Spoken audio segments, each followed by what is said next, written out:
Hello. So there has been much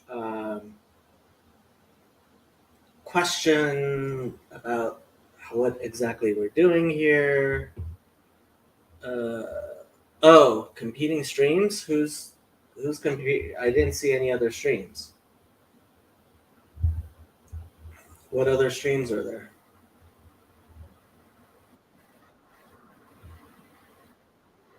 Oh, who started the other stream on my channel? Let me see what's going on my other stream channel. Uh, Chazi,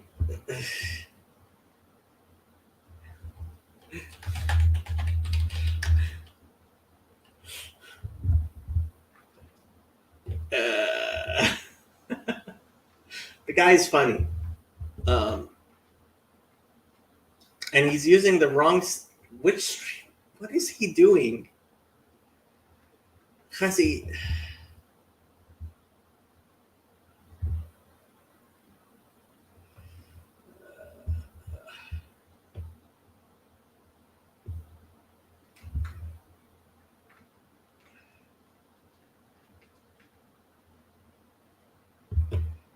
okay, I'm ending that stream, and Chazi's going to come on my stream.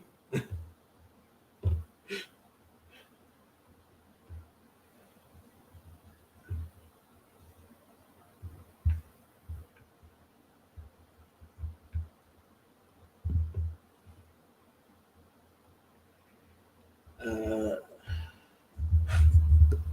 okay. How many streams can we have?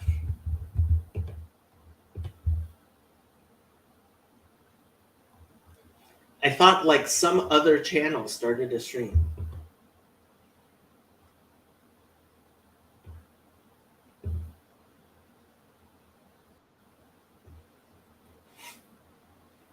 You are a funny guy. Jacobin. We had 100,000 people watching. 100,000 people. I felt if I went higher than that, it wouldn't seem believable. Yeah. Okay. So, yeah. First off, one of my indications that something was off with the conversation about the TLC is how awkward and uncomfortable I felt Jason felt in that conversation. I don't think Jason was necessarily the one who was uncomfortable. Kirk, I'm going to keep a tight lid on the stream because we're having important discussions. Christian, I would love for you to jump on the stream, though. I think to some extent Cal was uncomfortable, and Christian was uncomfortable. But you have to be able to deal with Mark. I mean, if you can't deal with Mark, what's going on in like this little corner? This is part of what I don't like about the way Paul Vanderklay does things. Is he like it's easier to pretend, oh, everyone's welcome, and then to kick people under the table, which is basically what those people do. Right?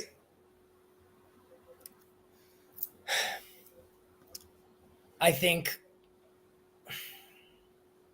Well, what do you mean by kicking people under the table?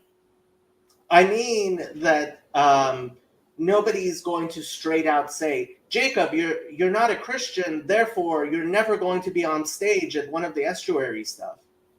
But I'm not a Christian, so I'm never going to be on stage at one of the estuary things. Do you feel that do you feel that's really true? Do you feel like that's the vibe? That's definitely the vibe. Interesting. And perhaps some people, yes, when I first joined Bridges of Meaning, the first time I joined, a long time ago, right? There were a bunch of people who said, this is a Christian server, get off. And I did. And a bunch of people were like, no, Jacob, come back. And every time after that, somebody said, Jacob, this is a Christian server, get out. I had to point that out. Hello, no, this is not a Christian server. Now, the fact is, Paul Vanderklay doesn't want to set out the guidelines for what exactly it is. Right? Phlebas, if you want to jump on, jump on. It's a flotilla, and last night you put them all in one ship. I don't know if I'm fine with a battle group. This morning, I called my Discord server a battleship, and right.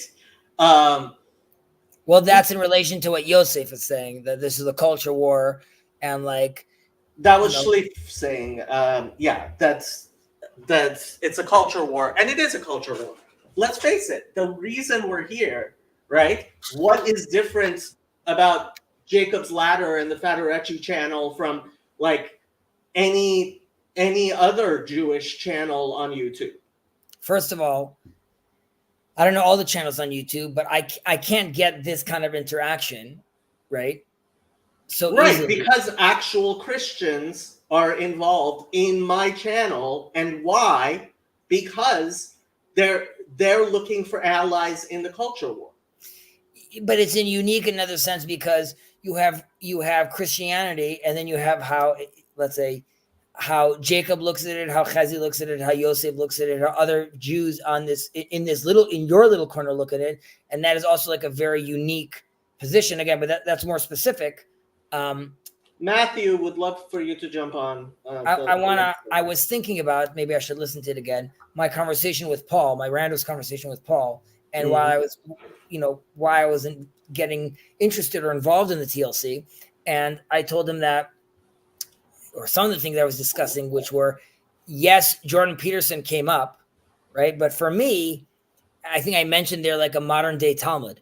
For me, seeing the space was less Christian oriented, while obviously Paul is Christian oriented to me. And what was fascinating about Paul, and also why I was interested in Jonathan Peugeot, was I thought they were speaking God, less Jewish, less Christian, more about, I'm looking at a place where it seems that people are interested in God, and it seems that there could be, and I know you wanted to stay away from kumbaya, but a place where there is open dialogue and conversation, where both Jews and Christians and potentially Muslims and anyone else could sort of handle a warning, a culture war / meaning crisis in a much better way, and position themselves much better. So that's sort of what I saw this grouping and what I saw the space as.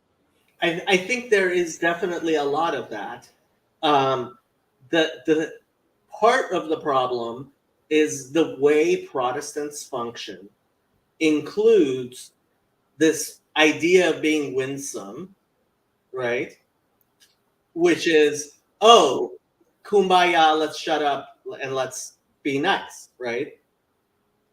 And to some extent, I don't think Paul Vanderklay has really digested the message of that well enough to realize that, look, Paul isn't sure what he's doing here. He is definitely telling people he's not leading, and in a very real sense, he's not leading. So I think he is leading in a sense of, well, let's talk about, let's say, okay. So I think with regards to him being an example of dialogos, okay, I'm thinking even the characters looking at on Father Eric's stream. So there's Father Eric, there's Emma, there's this Bible you guys want to be talking about, there's Mark, okay? So to me, I see all these people are still engaging in some sense into what I believe is good faith. People like using the term dialogos, but good faith conversation. And there's a lot to be said about us experiencing that and doing that live constantly. And that allows us as humans to feel more connected with each other. That allows us to hear each other better and hear ourselves better. So I think there's a tremendous amount of good to be gained there. And Paul constantly is showing us how that's being done at what I believe is like a very, very high level. put aside the context of what he's talking about. Then there's another situation, which is how many people here, while those are all important tools that they need, how to be brave, how to explore, how to think, yes, but that allows them to then build a bridge, some bridge of meaning, but the scaffolding of that bridge is Jesus. Now, if you go into that kind of Discord, Jacob, and start saying like, forget this Jesus guy, right? Putting aside like how you should have the dialogue. And that's why, like, of course, Jacob should be there. It's a brave space. You should be able to talk to him. That obviously is very scary for a lot of people if you bring down that character. So you are going to understand why you're going to get pushback on that. Look, obviously. It's not a question of pushback. It's a question of what are the rules, right? So sometimes I describe it like a basketball league, right? So I want to field my team in the basketball league. I'm not asking everybody to play by my rules. I'm not asking everybody to be on my team. But I want to know what the schedule of games are. I want to know how the games are set up. I want to know who the refs are, right? And that's what Paul Vanderklay refuses to actually do. And as long as he's refusing to do it, then the people who like say he's the leader, they're just idiots. If you're saying Paul is the leader when Paul says I am not the leader, you're an idiot. You're a liar or you're an idiot. I'm giving you the benefit of the doubt and calling you an idiot. But more likely, you're actually just a liar.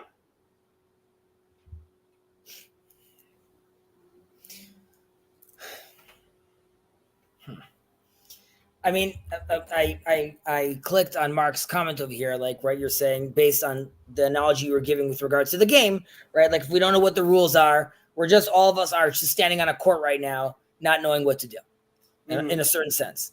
I would claim that this court, though, even though I believe, I don't know, I think Mark disagreed with me in the past about this, about it being like, I thought it was like religious based. He thought otherwise. I believe it could be wrong. But, yeah, he doesn't think, I mean, I think ultimately this is about God. And I'm fine being, like, as far as it's about God. And that's what I said to Father Eric, right? As long as we can agree on the God who revealed himself on Mount Sinai, right?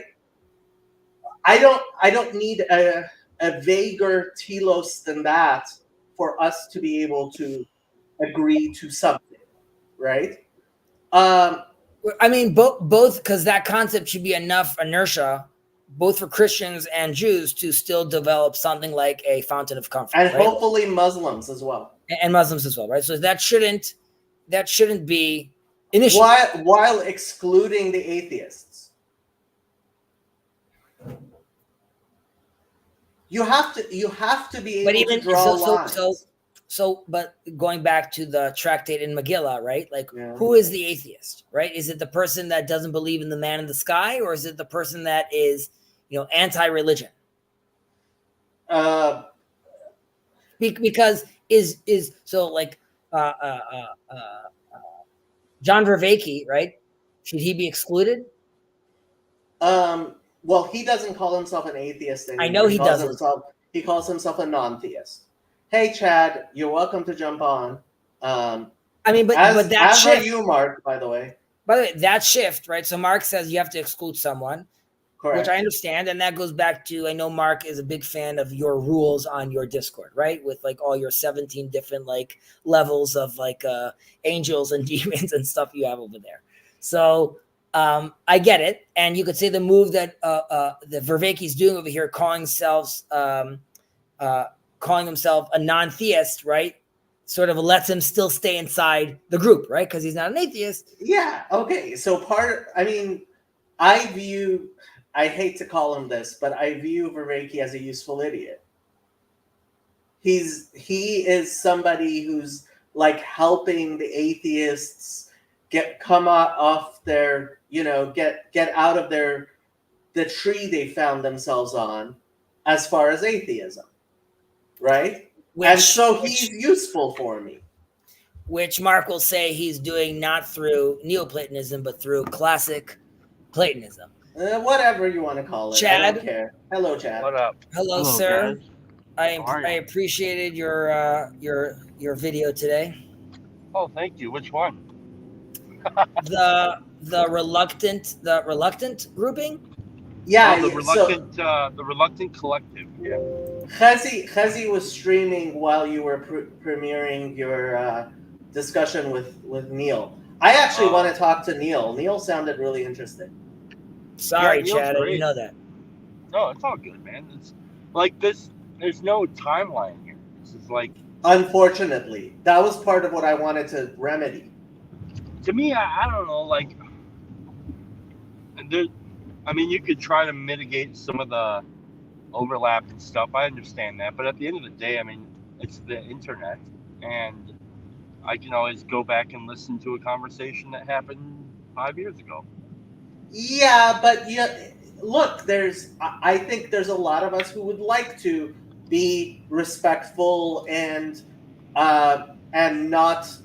Just right now, Chazi and I were starting this just chatting stream at the same time and started 2 different streams while we were waiting for each other, right? That's just confusion. That's not helping anyone or anything. Maybe. Just give me my personal take on it. I don't care either way. Okay. Eric says TV guide style. Yeah, TV guide style. That's actually what I talked to Paul about.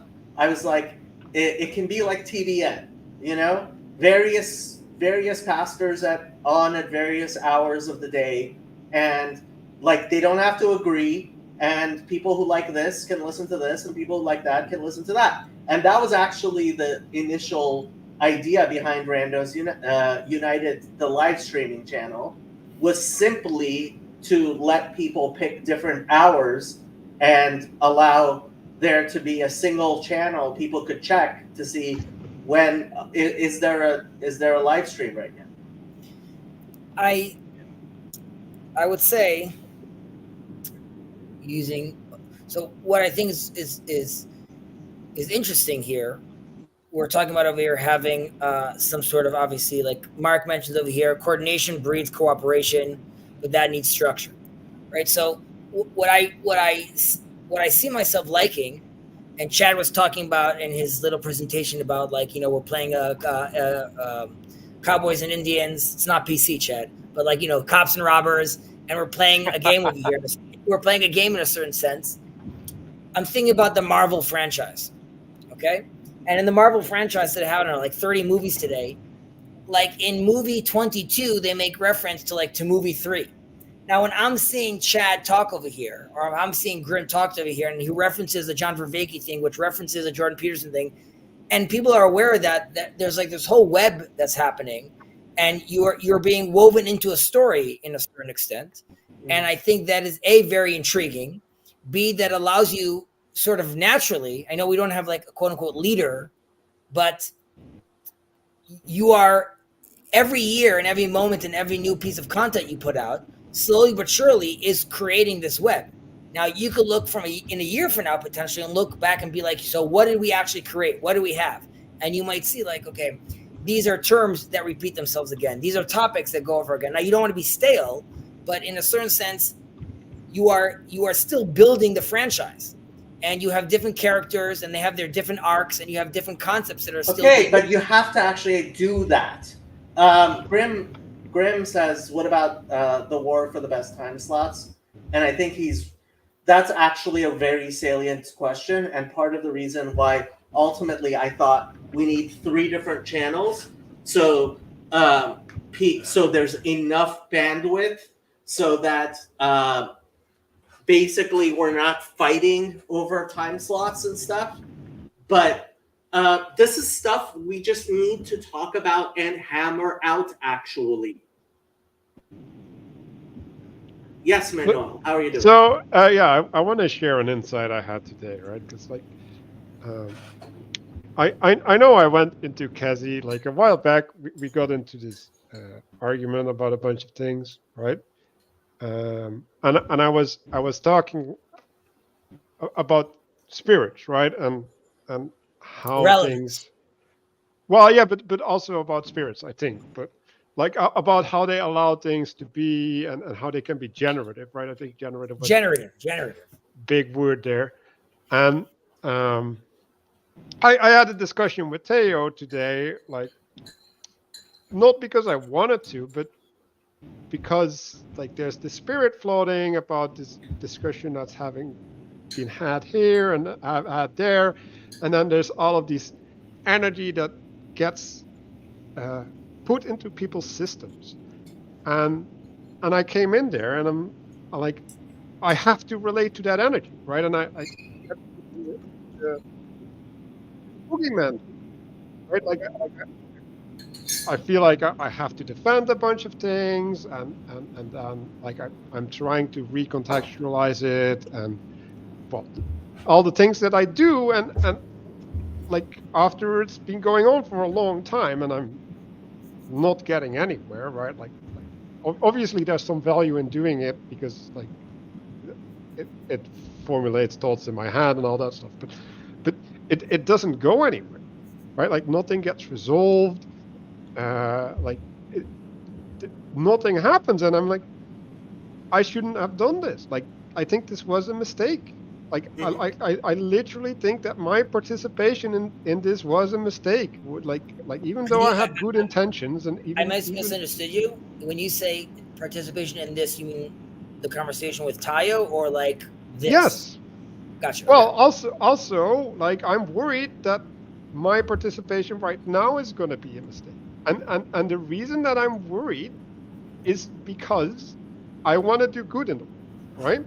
And so the reason I stepped in is that when we're talking about talking or talking about how we're supposed to be talking, like when we're just like there's a space to do that, right? But there's also this rabbit hole where it's just a distraction. Like it's really a distraction, and I'm like I have disengaged from all of these arguments because it's not leading anywhere, and all it is it's a place where people can vent their emotions and try to hug the mic and try to seem important with their fancy idea, but they're not contributing anything. Like they're not bringing anything forward. Like there's no progression, and I think it's important to realize that yes, right, like there's there's emotional relevance in that for you in a moment, right? Maybe it's there's emotional relevance for other people as well, but is that actually in the end serving God, right? Like is that actually bringing forth something more holy, or is it actually just running after your own tail? Because I want to allow Chad to respond. Let me just read what Emma had to say because she's wiser than most and she's stuck at Costco tire service. Yeah, but I don't think people want to do that because it feels like structure and someone will be unhappy with it. For a supposedly disagreeable group, I sometimes feel like there's not a lot of people willingness to upset people. Rebel may be true, but doesn't seem relevant here. It's just indecision and lack of willingness to actually disagree about something concrete. You have to make the disagreement disappear so no one feels bad. Fight tooth and nail on ideas, but if it's practical, it feels more real, so it hurts more to disagree. Yes, Jack. So I don't know. I guess I'm with Manuel on this. Like I'm kind of like over the whole arguing about what it is that we're doing. I guess for me I'm more like I don't care honestly. If somebody wants to put together an official structure, go ahead, great, whatever. But like at the end of the day, I would say my aims I feel are different than than Manuel's. Manuel said he's not getting anything out of it. I'm getting things, but I don't like. I'm serving a higher purpose, and I don't feel that that purpose is served by my participation, which is a different problem. Right. So I think that for this is so like in one of the comments that Father Eric had, he had, you know, like so and so is doing this. I don't know what that person's doing. Chad wants something to do, and I would say yes. That's my. I think what my telos is, or what I'm aiming at, is trying to hear people's stories so that they can say what it is that they're actually practicing. So, like, you know, Vervaeke talks about an ecology of practices, and I think that that's kind of the primary aim that I'm playing with. So I'd like to hear what, you know, like if people are praying, cool. I want to know like what kind of, you know, when are you doing that? What prayer is it? Is it the saints that you're looking at? I'd like to know about that.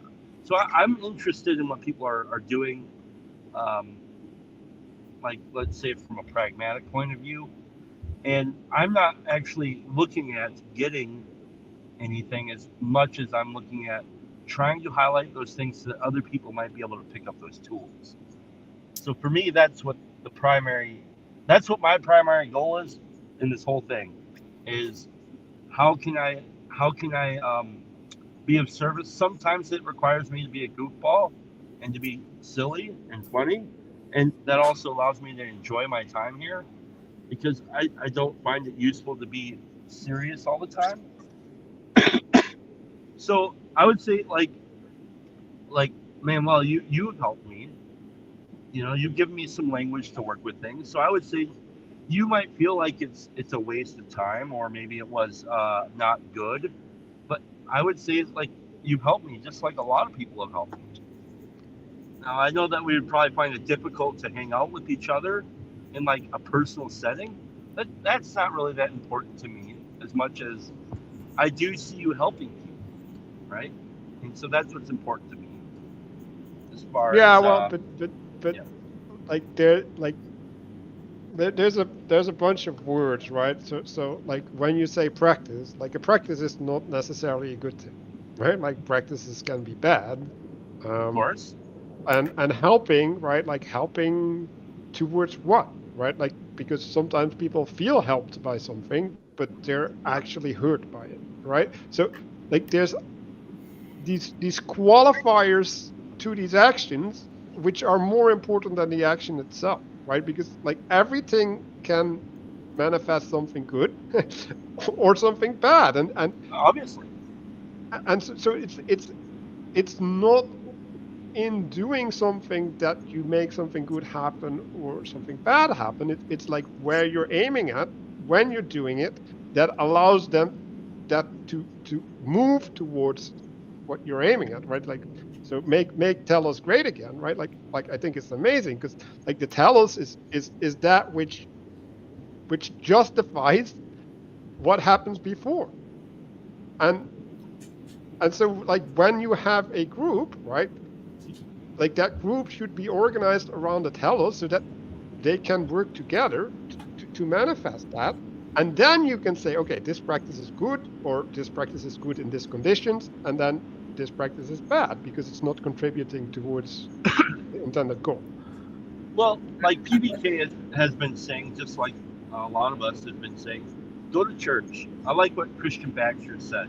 This is, I don't agree with him totally, but I kind of like this little quip he had where this TLC, it's a church, and since we can't go here, we should go to church. You know, and so like you're saying, everything could be it's good and it's bad. And I agree. I'm not looking for perfection. I'm not looking to make perfect people.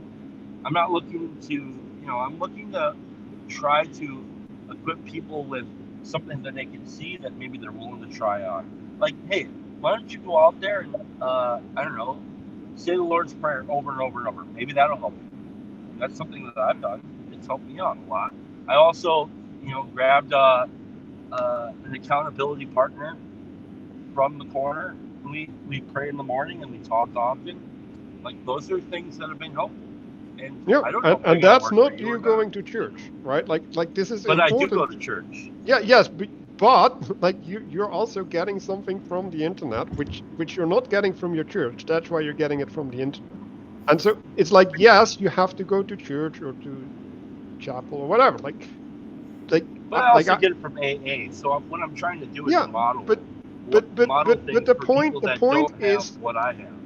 yes, but the point is that what people have in their daily lives is often insufficient because limitations of Oh yeah, where it's they're always at. gonna be insufficient. That's why Well, we have then, another so day. then there is a role for the internet, and going to church is insufficient because, Of course. like sometimes church just cannot help you.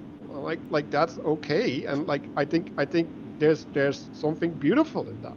That like yes, there's different means of being there for people, but like again, like then you have to have a structure, right? Because like the church has a structure, like the church has means of accountability, right? Like it has as all of these systems that and just the fact that there's this social network, right?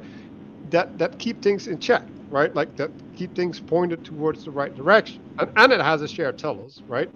And like you need to have that on the internet too, because if you're not having that, then you get misdirected, right? Like I think Jacob has his version on his Discord, right? Like he's trying to follow certain tradition, right?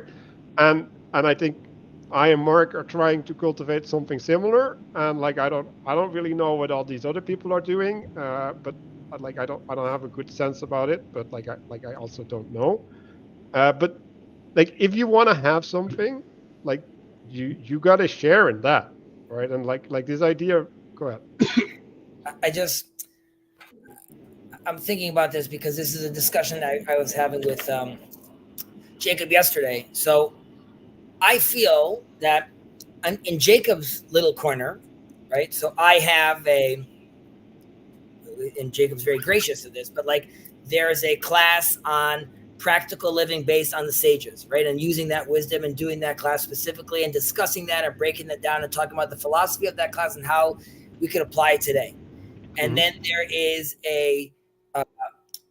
because of my involvement over here, not because I was looking for this, but because of the grouping that was formed, it made sense to build a structure for, let's say, Noahites. And then I connected that to like a real organization. And then like I deal with that with that grouping. And there's like, weekly classes of how to live like a practical life. So in a certain scale, I was telling Jacob, your little corner, I feel like is successful, quote unquote, not like as far as like dollars wise, but more about like there's a community, it interacts. There's something where we're aiming towards, that we're oriented towards. There's practices that we agree on, that we break down, that we learn how. So, and I was asking Jacob, but because that's very Jewish sort of centered with like a very specific goal, and which includes in it Jacob jumping on and like, disagreeing with me or not agreeing with me, but it's all within sort of that context. How I was telling Jacob, how does that look like compared to what's our relationship then compared to the larger TLC, right? Like I can't, and I was telling Jacob, like, I'm not going to like the larger corner to Paul and saying like, hey, you should all become Noahites. Okay, let me stop you. Why do you care? Okay, sorry. So that's a good question. What you're saying? Why do I care about, let's say, the larger corner? Like why do you want to have a relationship to this little corner? Like why is that even a thing? Because to me, I believe that the way forward spiritually in the world, specifically from Judaism, but also just as like a human being, has to do with us understanding our other religions better, understanding our own religions better, and being able to have actual dialogue. Like I practically, like I'm dealing with a war with Muslims right now because there's a lack of communication. So there was thousands of years of lack of obviously many other reasons, but but okay, hold on. Like, sure. because I think this is important, right? Like, why do you point at the lack of communication as the reason? Between the fight, like with going on right now? Yeah. I think there's a lack of communication because I think there's a lack of No, communication. I believe that there's a lack of communication, right? Yeah. I'm not disagreeing with the lack of communication.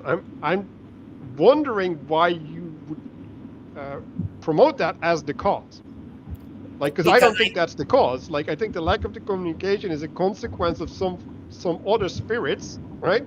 That are moving people, and focusing on the I don't think that's the communication root. is actually a misdirection. Like it's just. I actually think it is the cause, and I'll and that's why I am all for clear communication. But there's also a reason why I dropped the Randos United stream right now off this Just Chatting, and why I generally have been retreating into my channel. And yesterday I made, after the discussion with Father Eric, I made an announcement. We're calling this the Peterson Sphere.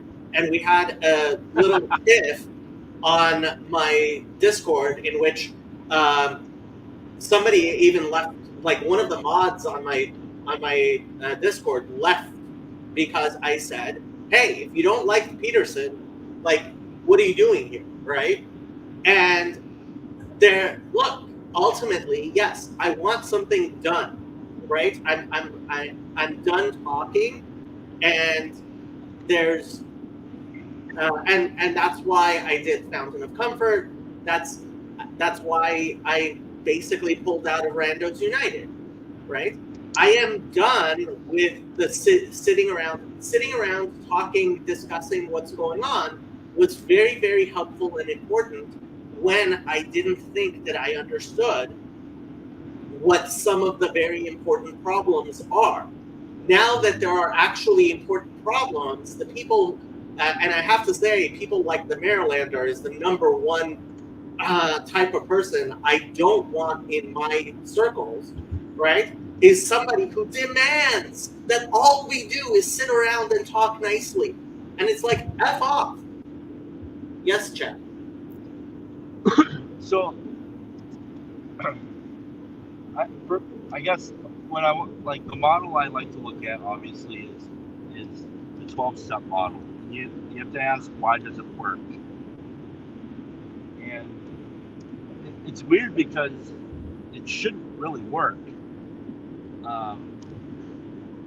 But the reason why it really works is because they have a central piece of literature that nobody wanted to write the thing, but so like the guy that wrote it was like, nobody's gonna write this thing, son of a bitch, I guess I'll write it. So he wrote it, and then after that they ended up editing the thing with the fellowship as its primary editor. And it's called a common solution to this also common problem that we have. So that's why that thing holds together. And I think the concern that people have around an official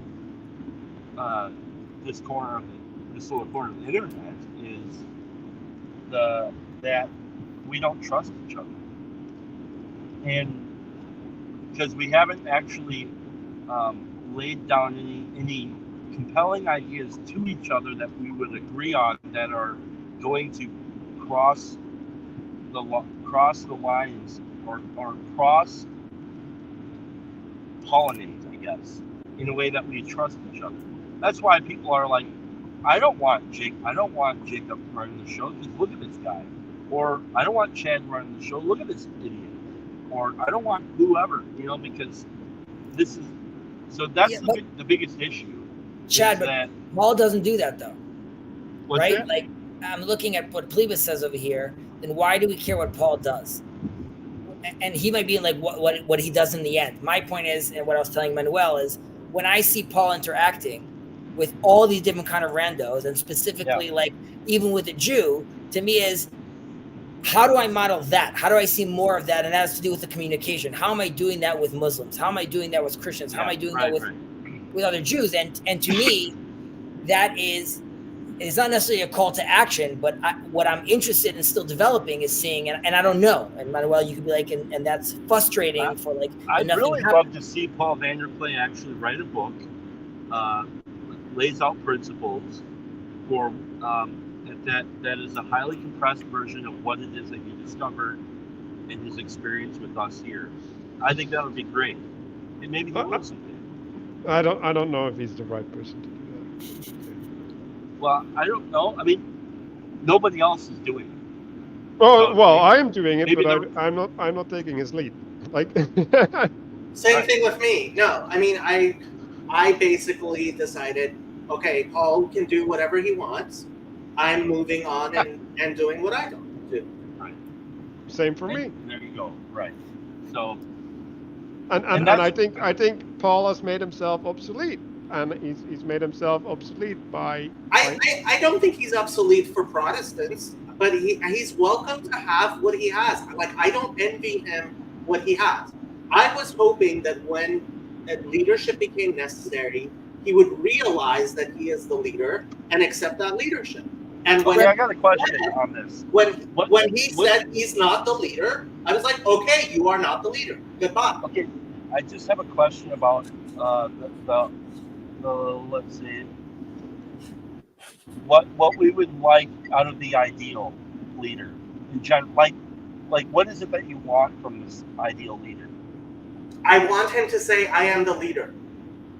Yeah, but Jacob, I'm asking you though. And lead.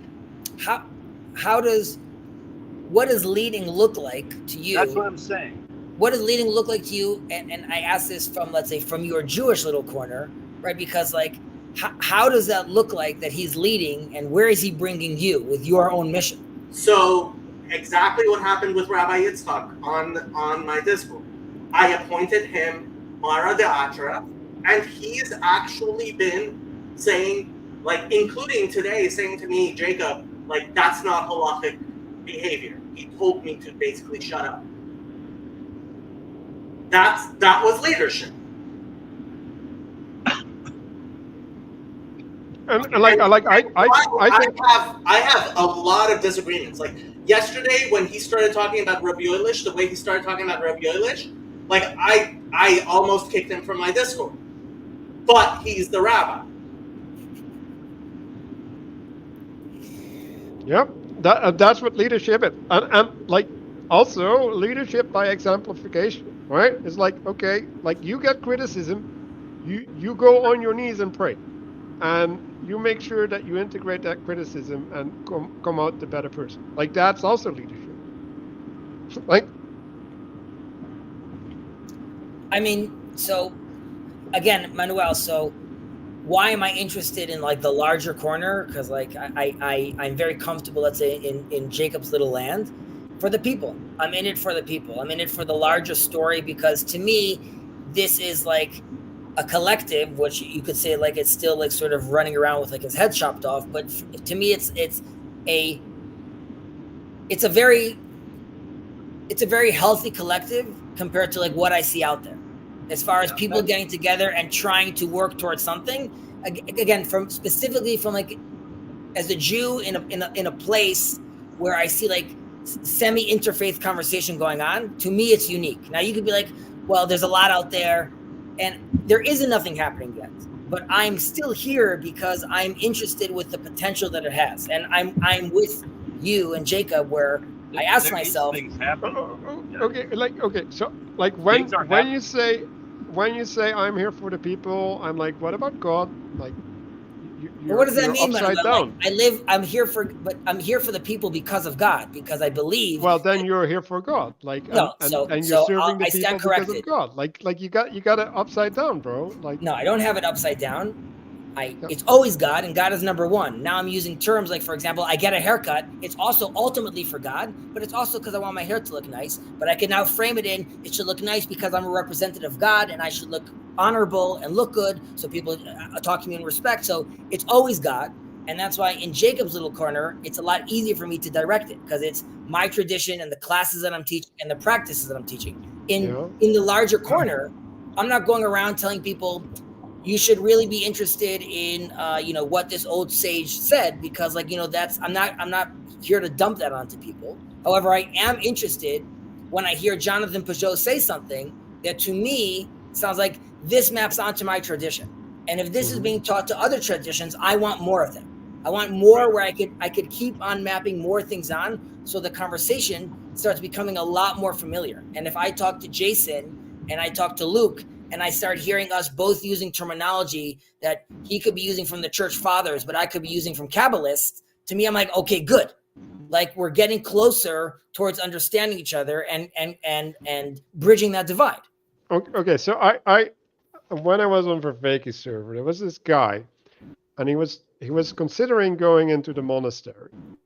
And the reason that he gave me was, well, if I go there and I sit with these people and I like do all these things, and then like at some point some divine thing will like come down and fix the world. And I'm like, for real? Like you think sitting in the monastery is gonna make that happen, right? Like there's a way in which what you do needs to come down, right, and be shared, right? And so when I hear you speak about, well, I feel like you're coming closer with whatever, this tradition with that tradition or whatever, right? It's like, okay, that's in your head, okay, like that's really great for you. I'm happy for you, but why does that matter outside of your head? Like, how's that going to make two groups that are immensely large and not even properly unified? Like, how's that even going to do anything towards so that? I can answer that to you. So the way, and again, just to be clear, to stress the point that this is not what I'm marketing. What happened was, on Jacob's little corner, was there's a group of people after some discussion that comes and says, hey, you know what? I'm interested in what you have to say, and I'm interested with but these other traditions I have, and they seem to be mapping up with each other. So I have a toolkit called, let's say, the Noahide path, and we could discuss this. And this is a place where we could converge and talk. And there's rules and regulations and conduct and how you behave, and we could now coalesce around that. And then there's a grouping around that that's talking around that, and then they have to see, what are we going to do about our community? How are we going to get together? So that's in a small case. And while I have personal aspirations as like a Jew, I do wonder, how does that look like in this little corner? So how does it help like outside my head? If I am talking, and I'm telling you like practically on the ground, if I'm talking to Luke and Sherry and have a better understanding of how they understand their religion, that allows me practically to engage with Christianity differently, so much so that it allows me to have different halachic guidelines to how to deal with them. I could be thinking that one of them is doing idol worship and the other one isn't. It allows me to have relationships with others and with others not, but it does change the field for me. Practically, Jacob's conversations with Father Stephen DeYoung, when I show that to other rabbis, for them it is marvelous because they see a language that they have not been hearing for a very long time. So I understand that that's not like global, but to me, that all starts from Paul Vanderklay coming saying, let's talk about it all.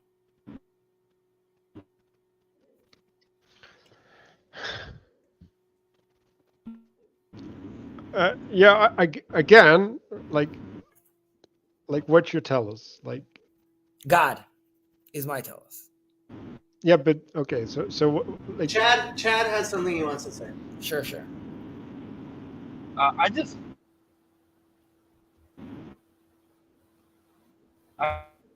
You're droiding, Chad.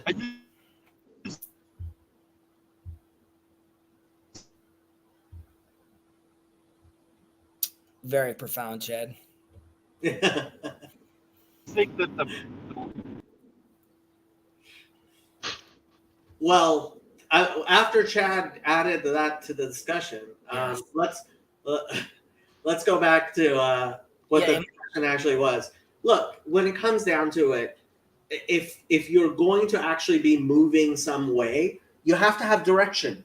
And when we got large enough that we started fighting with each other over time and stuff, right? It became necessary for somebody to be willing to say, okay, this is the hour when Paul has on Fridays from 10 to 12 Pacific, that's when Paul does his Q&A. And from on Sundays from 5:30 to 7:30 Pacific, Father Eric does his Catholic hour, right? And different people do different things at different times so that we're not getting in the way of each other. And anybody who is opposed to us cooperating and coordinating that way, like, I don't want to be I don't want to be dealing with crashing into other people's streets. And that's just not being an asshole. So anybody who's opposed to that, as far as I'm concerned, is just an asshole. Yes, but you don't need God. Yes. Yeah. Manuel, If you don't want to coordinate, not having streams at the same time, then how are we part of one community? No, I agree, right? But like I have all of my objections too. I'm just like, okay. So I was thinking about when I was talking to Theo, I was thinking about when 2 or 3 people gather in my name, I will be there also, right? And I realized that is because these people form a body, right? And the body is oriented towards God, trying to manifest the good, right? And then communion happens, right? So like I in some sense think that's all you need, right? So whenever you see people gather, right? And they're trying to manifest the good, you have to join the body and you have to follow the head that is manifest at that point in time. And there's like, it's not more than that in some fundamental way. Like, that's all you need. And is that not what? Sorry. Is that not what you find when you say that? That reminds me of like this saying in Judaism, which is the presence of God. It goes like it's within a grouping of 10, and it keeps on going lower and lower and lower until it gets to like the grouping of 2 people discussing between each other. But like there could be communion over there, and it talks about as long as you are actually discussing something, it's not just like you're just joking around and shooting the shit. But the idea is that like there's something you're building around. And I think it's more in action than in words. Like, I think we're too focused on words. Like the words are not important. The words are that which facilitates action. So I was gonna say, so there's so the wording they use in the Jewish version is lihitasek, which means to be preoccupied, to be action in something, right? It's not just conversing. Right, you're participating in being. Right? Okay, so I mean, the question then is, right? The question then is, are the actions I take what could seem like mundane actions? There's another example of this when it says, like, if you're walking around and you're studying and you're learning, you're thinking about these concepts. If you stop to say how beautiful the tree is, that's a problem, because like you stopped what you were focusing on and you were distracted by something else. However, some interpret it saying it's only true if you stop because the tree is something else. However, if you see the tree itself as part of like your larger story and you're also elevating that to God, then it's not a problem, because you didn't actually stop. You just sanctified that as well. So maybe I'm naive, but I feel like a lot of these conversations. But this is relevance realization that you're talking about now, Yep. right? Because it's like, well, is the tree relevant? And it's like, well, I can make it relevant, right? Like I can glorify the tree like a bazillion times and say, well, that was really worth my time to watch at the tree. But you're 100% right. So it's only, like you said. I think that's just like, I think that's just you fooling yourself at some point, right? Because you could have done that with the thing that you were doing and you didn't. So, but why are you saying that though? Why does it have to be you're fooling yourself? Why can't you just step up to the plate and reach that level? And yes, and do that relevance realization. No, because you still have to privilege things in the world, and like the tree is just of lesser importance than the activity. Like assuming that you were doing something to glorify God. Hence, in Judaism, right, we have a blessing on putting on, eating this or eating that or eating this or going here or seeing lightning or hearing thunder. All those things are constantly put into that context of recognizing its source first, pray, blessing God, right? I'm going to bless my food before I eat them, not after I eat them. There's all that sense, which I am creating that hierarchy. Even with the books I have in the synagogue, if it's a prayer book and if it's like a Bible, they have to be on top of each other in a certain order because they have their own hierarchy. Granted, I'm not someone that's a robot that's living there all the time, right? We all walk around and daydream and have our own life. But the concept is from leaving the bathroom until relations with your wife, all of these things have to be done within a specific mindset and with a specific orientation. So yes, but are you also in agreement that if you're incapable of having that mindset, that is foolish? Of course, if you don't have that mindset, it's foolish. Okay. So the quality of doing that is dependent on your capacity to participate in that spirit. Correct. How do you practice that spirit? Well, that's a different problem. But like, as long as it's not available, it's not available, right? Like, because you have to also realize that. Sure, but so again, in a small sense, it's very easy for me in Jacob's channel to do that. On a larger scale, and I'm talking to Jacob, I don't know necessarily how Chazi participates in the larger collective, because like you said, there isn't a necessarily structure on multiple levels. There isn't structure for everyone. Then specifically, how does a Jew interact over there? But put that aside. So, right.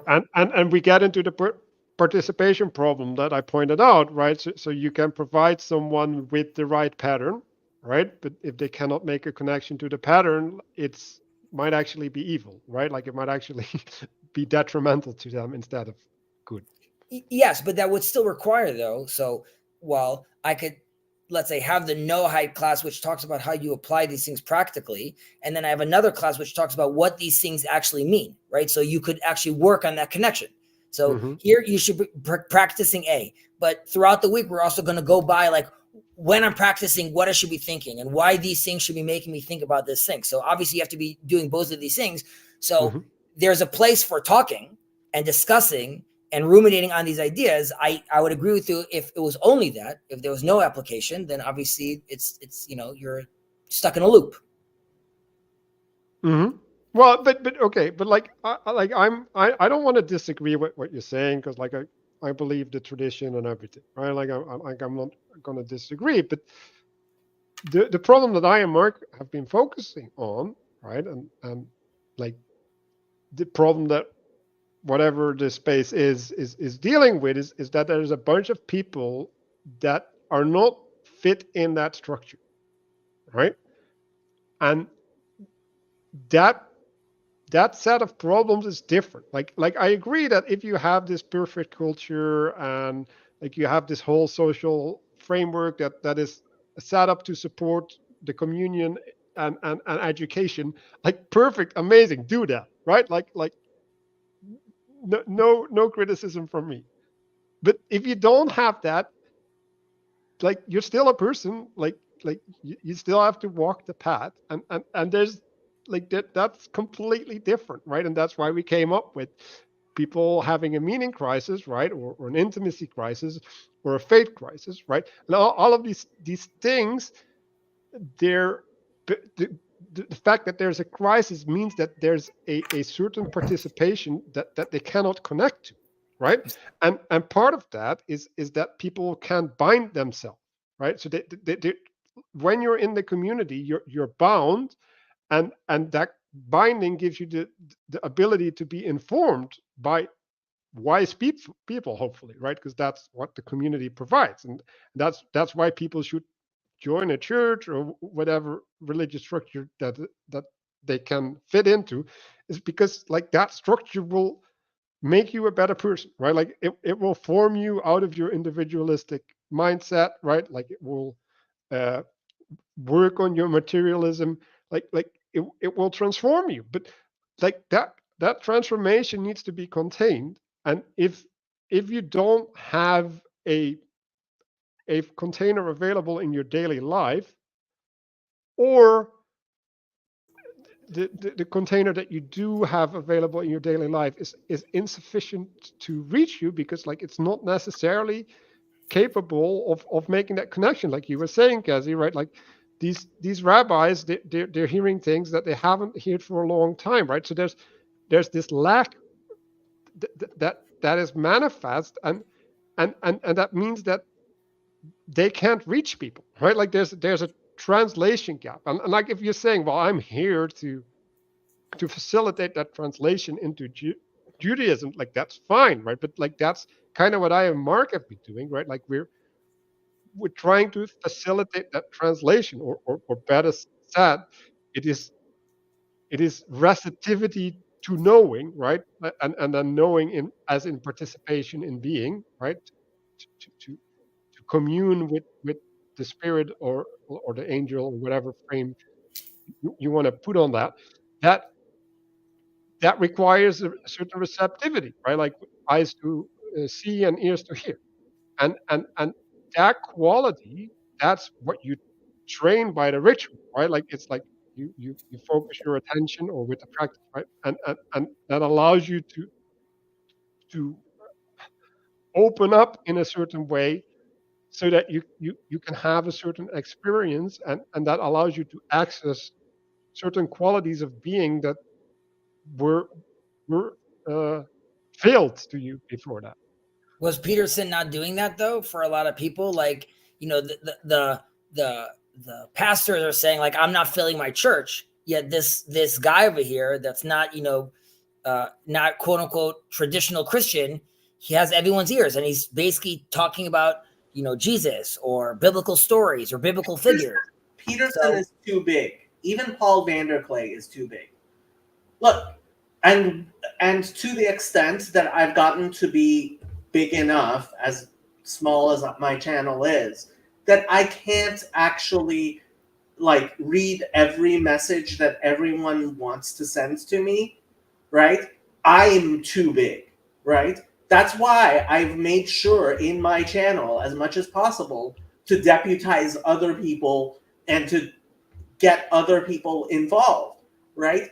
Because hopefully this is a community that is actually able to absorb as many people as want to come into it. And there's no pipeline between me and Jordan Peterson. There's nobody going, oh, listening to what Jacob has to say, and if I say something that's important enough, elevating that to the next level so that it gets all the way up the hierarchy to Jordan Peterson. Jordan Peterson is not part of the hierarchy that we have here, because we don't have enough levels of hierarchy, right? And on my Discord, I hope there's enough levels of hierarchy that if there's something important, and frankly, one of the most important things that ever happened on my Discord was I didn't know about something, and one of the people I trust sent me a screenshot. Hey, X on your Discord server needs your attention.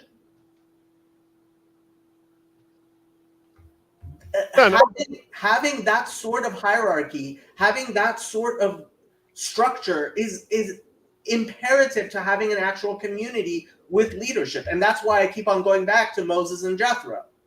Mm-hmm. Navol Tibol, right? You will surely welt. Right. And I mean, I go back to it because of what the Rebbe said about Sarah Alafim Vasara Asarot, right? That's how he set up Chabad as well. And part of the problem that our society has is, in fact, Protestantism and a rebellion against hierarchy.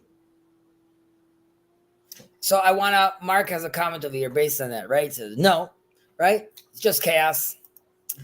And No. He's talking about accelerationism. So I got. Oh, sorry. He's talking to dust. My bad. I take that out. But so I mean, I'm nervous to say, like, is this conversation, is it getting close to the place where you're like, this too is not worth it? Like, are the bad spirits here right now? Or you're like, no, it's still somewhat productive, but like we're getting towards the end. What like to go back to my point, right? When two or three are gathered in my name, right? That's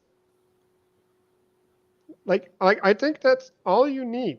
And so when you're trying to like you don't need to know someone's full theology, right? Like that's unavailable to you, and also it's not relevant, right? Like what's relevant is you want to act out a certain spirit in the world, right? And either they can commune with you in that spirit, or they can't. And like that's really all that matters. But isn't that part of the conversation? And maybe I'm misunderstanding you, but if my interactions here lead to the fact that there are some individuals that, let's say, will text me or like message me about like questions about the Bible, clearly Christian, clearly not trying to be Jewish, just want to know the perspective. And once you're sharing, there's this whole opening and understanding that's going on. And that conversation, like what Jacob was telling Father Eric, while we have different understandings of who God is in a certain sense, it's still oriented towards that. So like, is that a pointless conversation? Like that he's asking and I'm responding, and that's only happening because I'm in the space and there's this familiarity. And some of that has to do with me cracking jokes to allow there to be a place where he could feel like he could engage and he could ask. So isn't there like a need for like also like a social lubricant that you could be like, yes, Chazi, we had 4 years of that. It's like year 5, it's year 6. How long do we need to have these discussions? Yes. But okay. So now we're getting into a place of scale, right? So like, so, and function of conversation, right? So like, yes, like me talking to you, like we need to have a flow, right? Which is also a spirit, right? Like something needs to happen where there's resonance between us, because else we're talking past each other, right? So that's important, right? Like it's not important, it's necessary, because if it's not there, we can't commune, right? And yes, it's important for you to help people if they're struggling, right? Or like whether that's in scripture or in pragmatic capacity, I don't care, right? Like there might be a question in whether that what they're dealing with is relevant to them at that point in time, but we can just trust the person that is relevant to them, right? And so yes, like all of these things need to happen, right? And like it's amazing to have a space where these things can happen. But I think that's just if you're civilized and you're having healthy culture around you, that should be normalized, right? And like I get that we're maybe living in times where that's not as normalized, and that it's good to provide that. But that's something that's interpersonal mainly, and like it belongs in the interpersonal. Like in some sense, I think the collective space is inappropriate, because the collective space has to have the collectivity first, and then within a collectivity you can make space for that personal expression, but the collectivity is primary over that space. Israel, of course, is dealing with that in a very harsh way right now with regards to its captives, right? Is it the individual and the specific captives? Does it turn the whole collective, the 7 million people in Israel, the 8 million people, to now, like, what's on scale over here? Are you acting like, as an individual, as a Jew during times of peace? It's more personal. Obviously, my deeds should be affecting the world out there, but it's more personal. And the Torah is to live through. V'chai b'hem. During times of war, I become part of the nation, right? Now the collective, it's Israel that I need to protect right now. And that means my life in theory is it's something worthwhile sacrificing for this larger collective. So the problem Well, is, if you think Israel is serving God, right? But but yes. of course, Okay. I'm biased. So the question is, do you feel, and the answer would be seemingly yes, but since this conversation happened like a year ago as well, that we've hit the critical mass where you're getting towards like a collective right now, or is it still small enough to still be had on the individual level? Like when you look at these what gatherings, sense? right? Like, what sense you mean? Like, I'm confused. well, you're saying, listen, Chazi, like that's on the interpersonal, but that doesn't really belong in the realm of the collective. Now, and I'm saying, is the TLC? I know people don't like using that name. Is that still a large enough to be considered a collective, or is it because you could still like we went over this? Like, the TLC doesn't have an identity. Like, it doesn't have an essence. Like I don't believe. But that's my point is, right? But you would like it to have an essence, right? So does that happen through discussing? Does it need an essence? So that's still happening in the interpersonal level. No, like what happened was that a bunch of energy gathered, right? And Paul said that, right? Like, these people are following me, right? So there's an energy, and the energy holds potential, right? And that potential needs a head. And Paul didn't want to be the head. Now Jacob tried to take the energy and be the head in some sense, right? I didn't try to be the head. I tried to find someone. Okay, whatever. To gather around. That didn't work. Right. But anyway, like, he tried to manifest the head in whatever means he wanted to manifest the head. I did that with Mark in some sense, right? Like, I also made an attempt to capture that energy, and we both realized that was not going to happen, right? So there was a corruption in the there was a corruption in the energy, like, and that's what we call rebellion. Like, I think the rebellious nature, right, the unwillingness to join a body is like, if you want something that unites this little corner, it's the unwillingness to unite. Like, that's literally like the like, if you want to have I'm not. No, hold on. I don't think that's true. I think that a lot of people are looking for a way to unite, including me. Mm-hmm. And I would like to find ways in which I can, in fact, cooperate with other people. Mm-hmm. And to the degree that I was able to, I tried to identify. Now, if Paul Vanderklay would actually stop lying, which he does constantly, and take responsibility, which he refuses to do, right? Then I think he would actually be able to do a lot of things. But because he lies constantly in refusing, in both pretending to be the leader and saying he's not the leader, right? And he doesn't take responsibility when he needs to take responsibility, right? Okay, so like, I had to go, okay, this is a place where I have to, God, give me the strength to change those things which I can, the grace to accept those things which I cannot, and the wisdom to know the difference. I can't turn Paul Vanderklay into a leader against his will. And if he's not going to lead, and if I can't find a different leader that other people are willing to adhere to and who's willing to take responsibility, then all I could do is withdraw into my channel and into my Discord, which is precisely what I have done. And frankly, I wouldn't be having this discussion right now if it didn't spill back into my channel, which it has. Go ahead, Manuel. Well, no, I had the same experience. So like, I'm with you.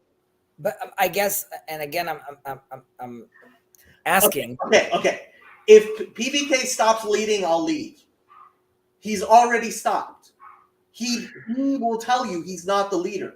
So I guess you're gone, Luke. Obviously there's a fine line in which you'll say there isn't a fine line between like like Saul was nichbai kelim, right? He was reluctant to take on leadership roles, as was Moses. I'm not saying that Paul is Moses or Saul. My point is that there's okay. Luke is the biggest authoritarian in the world. Manuel and Luke, Jacob. Luke thinks he owns other people. Like he is a slave owner. This is the type of mentality he has. I think we could give him benefit of the doubt. I don't know if he owns slaves.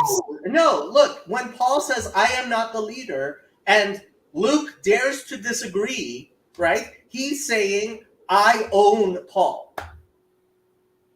Or he's saying, I'm reading into what Paul's saying, just like you are reading into what... Okay, then Paul's lying. Fine. Then Paul's lying, exactly. Then Paul is lying, and Luke likes Paul because... So this is satanic. And Luke wants a liar as a leader. This is satanic.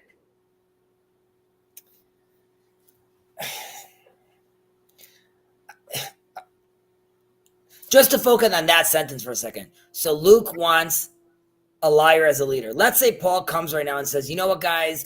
I should take a leadership role. I'm the leader, right? Would you follow him then, Jacob? Yes. But he was a liar. Like, what are these even things that we're saying? Because he's repenting of his lying. If he repents, yes, great.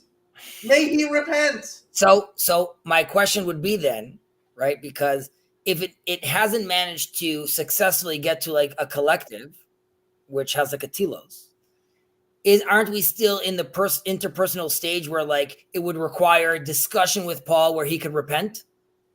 I have tried. What, you think I haven't said? But isn't that this, like last year and this year, isn't this conversation that's been happening on other channels, people trying to trying to move forward or move that energy? No, forward? That cannot happen. Like you can talk all we want. This on Paul. That's not my role. I am not here to force Paul to be something he doesn't want to be. And that's between him and God, like literally. Yeah, that's the difference between me and Luke. Luke is a slave owner. I'm not. But I draw consequences of the actions of other people, right? And it's like, okay, like if you behave this way, like that means that I can or cannot rely upon you. Like that's just like the way the world is. Like there is a fundamental respect you have to have for Paul as a human being. Yes, Tayo, you had something to say. No, I'll just keep listening for a while before Ethan wants to know what's wrong with slave. Wait, so Manuel, so can you frame to me then where we are? Where are we now? Who's we? The 4 people on the screen and the 20 people. The 20. Do you remember why I came in? What? You remember why I came in and what my message was? Yeah, but I'm asking. So, like, what? I mean, you're saying that's what I'm doing on my channel, right? I'm trying to build. No, I came in with saying and basically having a warning. It's like, look at all this energy and where it's going, and it's just like a misdirection. And like we're halfway there, right? Like in this conversation as well. Like I think we're still generative in some way, but like this misdirected energy is satanic, like literally. Like it's literally satanic energy. But I'm where is the misdirection, right? Like where is it directed to? Or are you saying as long if it's not like if there's no telos, right? If we're just like, ooh, like I feel like Paul should be doing this, or I feel like this, like fuck your feelings, like it's either gonna happen or it's not gonna happen. Like, and if we keep talking about your feelings, like here till we die, like for real. But when you say it's going to happen, what is it that you imagine is the happening? Like it doesn't matter. Like something has to happen. If it's not happening, then it's not happening. Like I don't care. Like your entire thing is that make tellers great again. Is asking you what's the tellers. You say it doesn't matter. No. I'm making a fundamental point about satanic energy. right? And the satanic energy is an energy that's not manifesting in glorifying God. Like, so like if you're participating in something that is not aimed at glorifying God, because you could be doing something else, right? Like this is the problem with relevance realization, right? Like it's like, okay, like I have to choose between A and B, right? But you could also be doing C. And like the fact that you don't realize that you could be doing C and that you're stuck discussing A and B, that's satanic. Like that's you being stuck. Like that's you being captured in a trap of the devil. So Manuel, so maybe it's, so if the telos, as far as I'm concerned, is God, right? Mm-hmm. I'm going back to why I find this little corner intriguing is because I see different people, in theory, interested or talking or aimed towards God, and I'm very like when I see that you're They're doing not aimed towards God. I'm like fundamentally disagreeing. They my want to be aimed towards God. my which is different. interactions with the conversations I hear from Paul or Jonathan Peugeot, or the things I listen to, whether it's the Bible series by Jordan Peterson or all the conversations I have here, to me, that just starts show, like, to me, it's as if the Bible is coming alive, right? So I hear, like, you know, what I see, and I'm not a prophet and I'm not trying to read into the text, but when I hear about different nations coming together and people moving together and starting to speak in a clear voice, right? That's what this looks like to me. Now, are we there? No. But to me, I'm like, okay, so we're still like in the mud. That's fine. I want to be in holy mud if I feel like it's moving towards a direction. Now you can be like, well, it's not, or you're going to get lost in that mud. But that's sort of why I'm here and where I'm at. Yeah, but what was the mountain that Moses went up to? I'm really bad at that, but like I feel like we're below and we're making the golden calf. Like for real. I don't. So let's continue with that example. The golden calf was horrible, but God and Moses recognize, or God recognizes that this energy needs to be then rechanneled, right? They couldn't handle just like direct revelation. So we're going to have to build a tabernacle. We're going to have to build some sort of thing, even a gold ark that has cherubs on it, right? I'm going to even play with idols during that period and play around with that concept. Now, okay. Well, that's what happens on the ground, right? They have a tabernacle in the Holy Yeah, of Holies. but I wouldn't explain it that way. But okay, keep going. The Jewish sages do, so I'm leaning on them. Okay. Now, my point being, so I'm with you. We're down there, and Moses tells Joshua like what's going on down there, and I'm hearing like there's having a party down there. So you're right. So right now, if it's not holy conversation, ultimately it turns into a satanic conversation, which is going nowhere. I'm still, and what you're saying is like that energy's still there. I'm still very interested in that energy, which obviously you are and Jacob is. I'm unlike God, who tells Moses, forget these people, I'm done with them, let's start again with you. Moses says, and write me out of this book, that I'm not interested in this. I don't, obviously there's a lot of differences, I don't want to throw this book out yet. I'm not interested in it just being erased. I'm interested to see if we could still turn this into something. So like, yeah, but I'm going back to Jacob. Like, sure, we can't be slave drivers. Like in order to come to God, you have to come willingly. Like in order to join a body, you have to submit to the body, and you have to like listen to the head, and there has to be a head. Like. And there has to be a telos that is directing the head. Like, right. So continue with that analogy. Obviously, the people that the Levites come and say, or Moses calls the Levites and says, who to God is with me, and whoever isn't gets murdered, right? The 3,000 people get killed that day because clearly they were not interested in the telos. They were not interested in moving forward. And they're corrupting the body, right? And they're corrupting the body. Recognize that, right? And so what is corruption? Corruption is misdirected energy, right? Which you could see in the I'm forgetting the word right now, Jacob. The Erev Rav, mixed multitude. The mixed multitude, right? Which constantly misdirect and push towards a different direction. And which is the crescendo is happening, let's say, with Korach, who gets swallowed by the ground, right? There's a major misdirection at that point. And And he what can does no longer Korach stand say? What is Korach's? Well, Korach says, aren't we all holy? Exactly. Right? So that would be analogous to like, but we're all having the conversation and we're all talking and we're all doing. But right, Moses or we all our voices should be heard equally. Correct. Right. Now, Moses comes and says, Rav lachem bnei Levi, right? Ultimately, you have to understand that ultimately there's a hierarchy, right? Yes, we're all holy. And yes, the sons of Aaron could prophesize. But if done with improper orientation, you'll get burnt. Or if done with the wrong hierarchy, you'll get swallowed by the ground. There you go. So we don't want to get swallowed by the ground. I'm with you. So we don't want to get swallowed by the ground. We don't want to get swallowed by the ground. We don't want to get how burned. do we turn, right, this energy to be the continuous songs what makes you think that we can?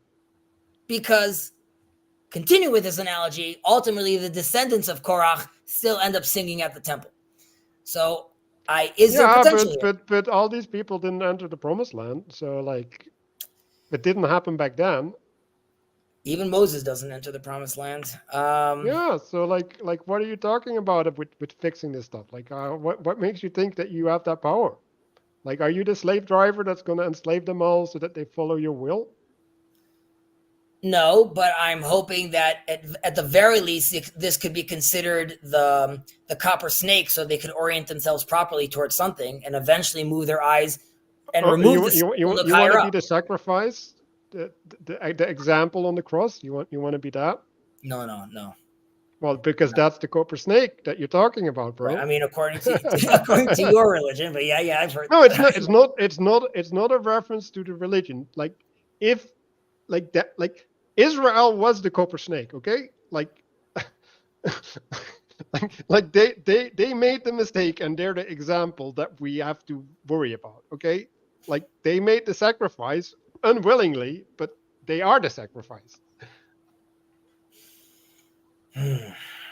So if Paul, and I know we're saying there's room to repent and we would all accept you with loving arms, but if Paul's not here and Jacob is retracting into his corner and Manuel and Mark are doing their thing, right? But seemingly are saying like, so is TLC dead? And TLC never existed. So why are you here right now? Like, why isn't it like, so why am I wasting my time? I told you why I'm here. Like, that's like, no, I came in. I understand that, but, and tomorrow, if there's another stream, are you joining that one? Probably not, but maybe if I feel called, I will. Okay. All right. Look, if I am willing to have the streams on my channel where we discuss why TLC is failing. And let's face it, Luke is the reason why. But look, I mean, to some extent, I made videos about this over and over again. I was like, okay, I'm done with this. I'm moving on to Fountain of Comfort, right? And for me, while I support Father Eric trying to change the name to Peterson Sphere, and Mark yesterday did convince me that and change to Peterson Sphere might get rid of the people who are deliberately bogging down, keeping us from actually getting things done.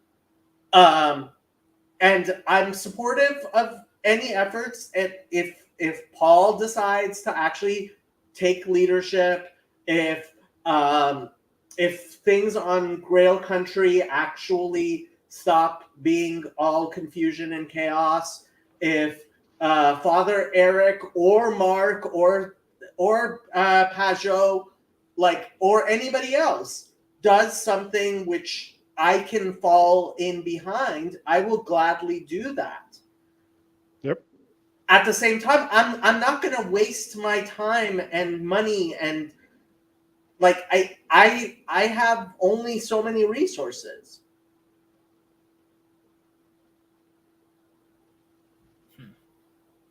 What Jacob said is like, if a spirit arises and a head arises, I'll join the body. And it's like, yes, correct, Jacob. Like,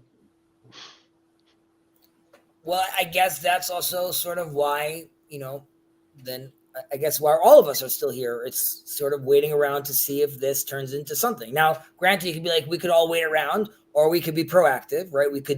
And you tried, and Mark tried, and Jacob tried. yeah. And like, if you don't have a healthy body, right, as a head, right, maybe it's irresponsible to continue maintaining that body, to breathe life into that, right? Like maybe you have to let it die, because like it's gonna corrupt all the members of the body, but if you keep a corrupt body alive. So is your mission to make sure it's dead? Is that why you're here? Well, you're just completely misinterpreting me. I'm just making a I general asked a statement question. about the responsibility of a leader for, or a head, in relation to the body. Like I didn't make any reference to TLC at all. I'm just speaking about like what leadership means. No, but you said it's best. Sometimes it's best to let a body die if it's corrupting its members. Mhm. Do you feel like TLC it's corrupting its members? I don't believe TLC exists. I left Bridges of Meaning because I felt Bridges of Meaning was a waste of time, and I could not encourage people to be members of Bridges of Meaning. I still believe that. That's why I'm a member of Bridges of Meaning. And I can tell you that my personal experience is that Bridges of Meaning was corrupting me. And I have seen that happen to other people. So like, I would also not advise people to hang out there. Like, yes. But okay, so what would you call, and it could be like, it's just called the internet, Kazi. That's fine. But like, I've seen my multiple interactions with Teo and Jason and Luke and Sherry, and like like, where have you and I had our interactions, Manuel? Like, is it just called like on Discord, Kazi? There's not like a special name for it. It's just called like you entered like a chat room and there's people there. Like, you're saying TLC doesn't exist. So like, where are we now? On the internet. I think you can very easily say that Paul Vanderklay did have a community. He could have a community. Paul has ideas about how community works, which I think are just wrong. And I think because of that, his community is collapsing, unfortunately. I'm not happy about that. I'm not. Is it collapsing? That It already has. I think it's collapsing because people keep saying it's collapsing. I don't think people, no, things don't come into reality because people say it is. People say things are happening because reality asserts itself. Yeah, but it can be collapsing on an individual level of one person, and then that one person amplifies it to make a reality in other people's lives. That's how the internet works. Well, that's how speaking truth into the world works. When I see something is real, right? And maybe it is fine. Like I left Bridges of Meaning. I have no investment whatsoever in anything bad happening to Bridges of Meaning. I simply did not see my participation in Bridges of Meaning as being a good thing. And so I left. But, well, so Mark says over here, right? He talks about like BOM. He talks about the different groups that got together. Are they all like, should we name them all the TLC? And then like, I don't feel, and you could say like, Manuel, you could say, well, Chazi, that's in your head. I don't feel that I'm just on the internet, right? Like I know I'm going to meet specific people over here. I know I'm going to talk about specific ideas over here. I'm not coming on over here to be like, well, maybe today we're going to talk about like fantasy football. Like, I know what to expect more or less. I know the kind of conversations I'm going to have over here. I know the characters I'm meeting over here. And Yeah. More importantly, if somebody in my community, like if there's something wrong, like if somebody in my community, in this community, and I do believe we have a community, is hurting or someone stops showing up, I'm going to worry about that person, right? Mhm. And I think that's important and good, and that's the type of culture that I have on my Discord server, right, but so in my channel. but But that does not exist like it used to on BOM. Therefore, I left. but Manuel is saying that like, but there is no TLC. Like this thing that you're talking about. I don't agree with him that there's nothing there. No, but like there was a Discord server led by Joey. That existed. Like, is that TLC? I don't think so. I think that's a Discord server led by Joey. It's like, sorry. Yeah, and Well- when Joey left, like, and frankly, the person I thought would take responsibility didn't.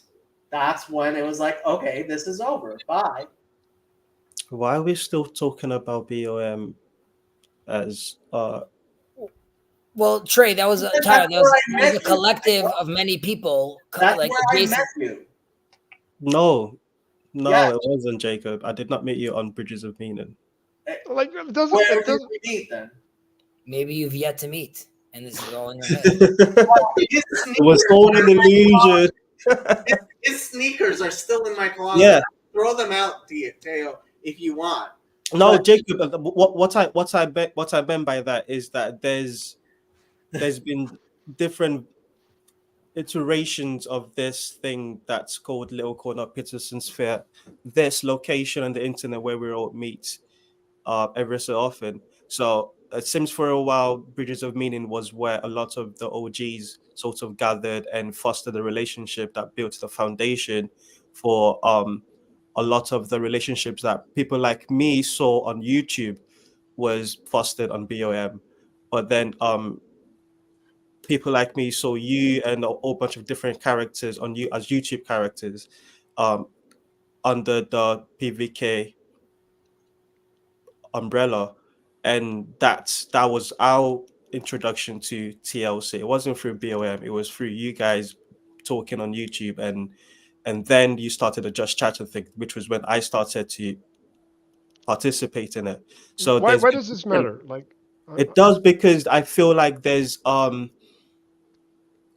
lot of emotions that's tied to what BOM was, that's being projected onto whatever TLC is to different people.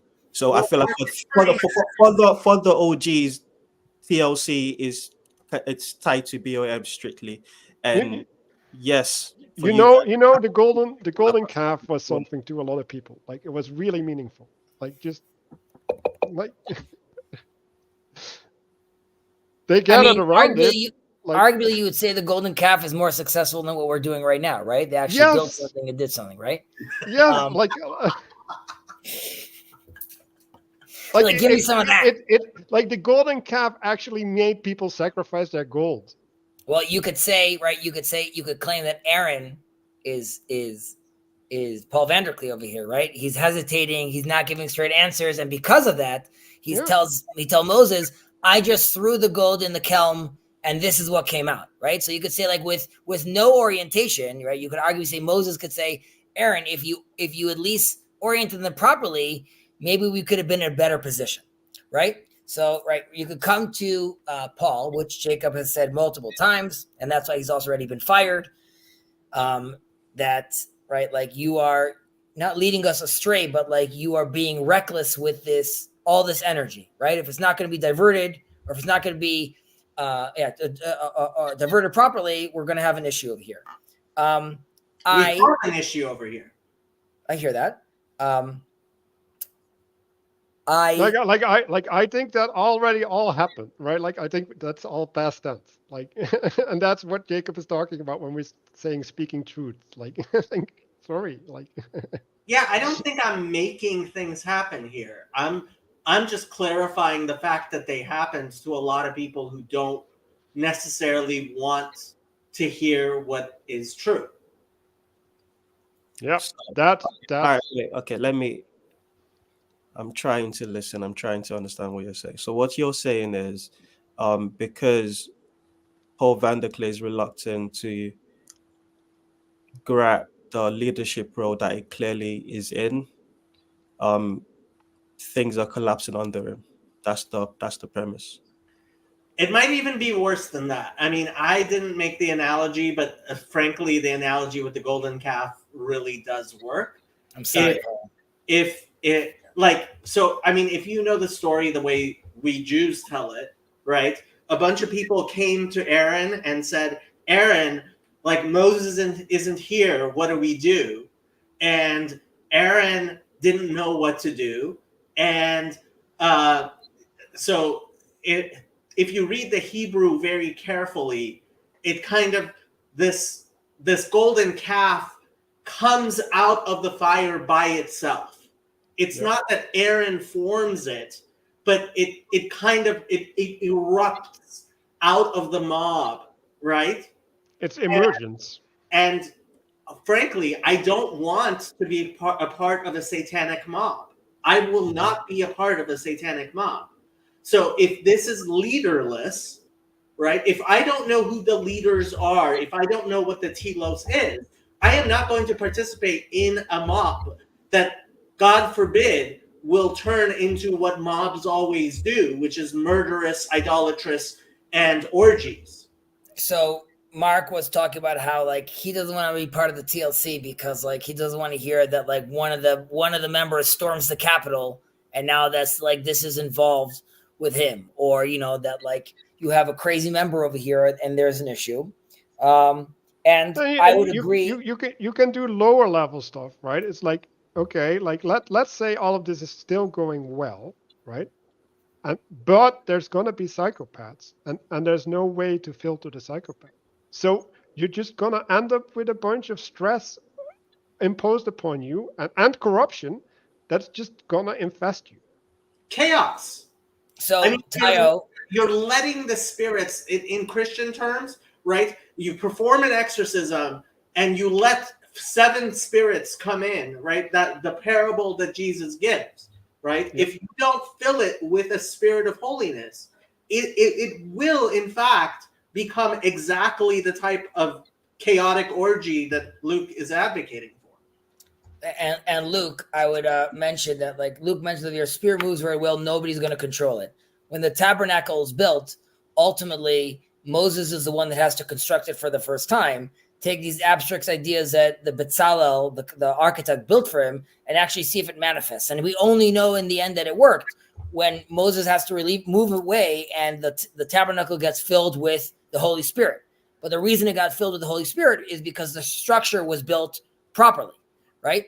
And even there, you can see God gives it to Moses in a certain order, and that order is flipped because there's some inconsistency and doubt with regards to how exactly this needs to be built. And Tayo, just because I see you're frustrated, just to mention over here, Paul came to England, right, and was with you, right? So you could say like it's as close as it gets, so to speak. You're with the guy and you're driving around with him.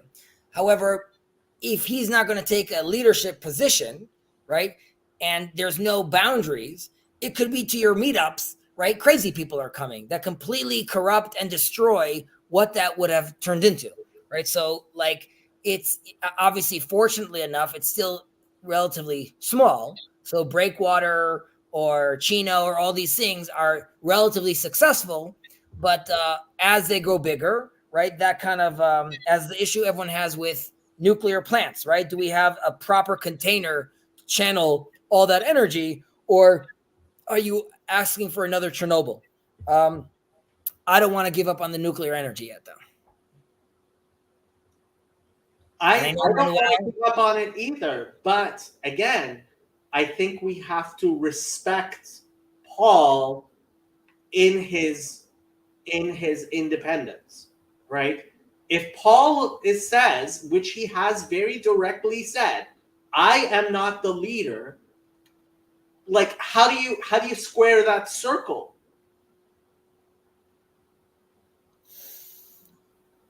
And like, let me just. I met him in person, right? I've met him multiple times. I love the man. I directly stated to him that I try to organize the spirit of DLC, whatever you want to call it, into a Discord server. Like I made it, right? Like I think you are all invited to it. And I said to him, like, I can't make it work without your support. And he said, well, you have to build it. And He then said the exact same thing with me. Yeah. And then he said, I'll point at it. And I was like, no, I did build it and nobody wanted to cooperate. And he's like, well, like if you show me something that works, I'll support it. It's like, okay, like that's not how it works. Like, okay, yeah. like this is his lie, right? He tells me that, oh, if you build it, I will. No, Chazi, it's a lie. It's a lie. You could call him out. You could. Yes, I'm calling him out. He lied. It's his lie. He said, if you build it, so I built Fountain of Comfort. I built it. Right. And he was not even willing to discuss it. And you even have Christians on your board. I do. One of them is the godson of Father Stephen DeYoung. Right.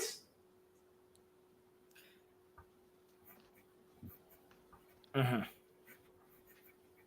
Well, hold on. Can we just put on Luke on the screen?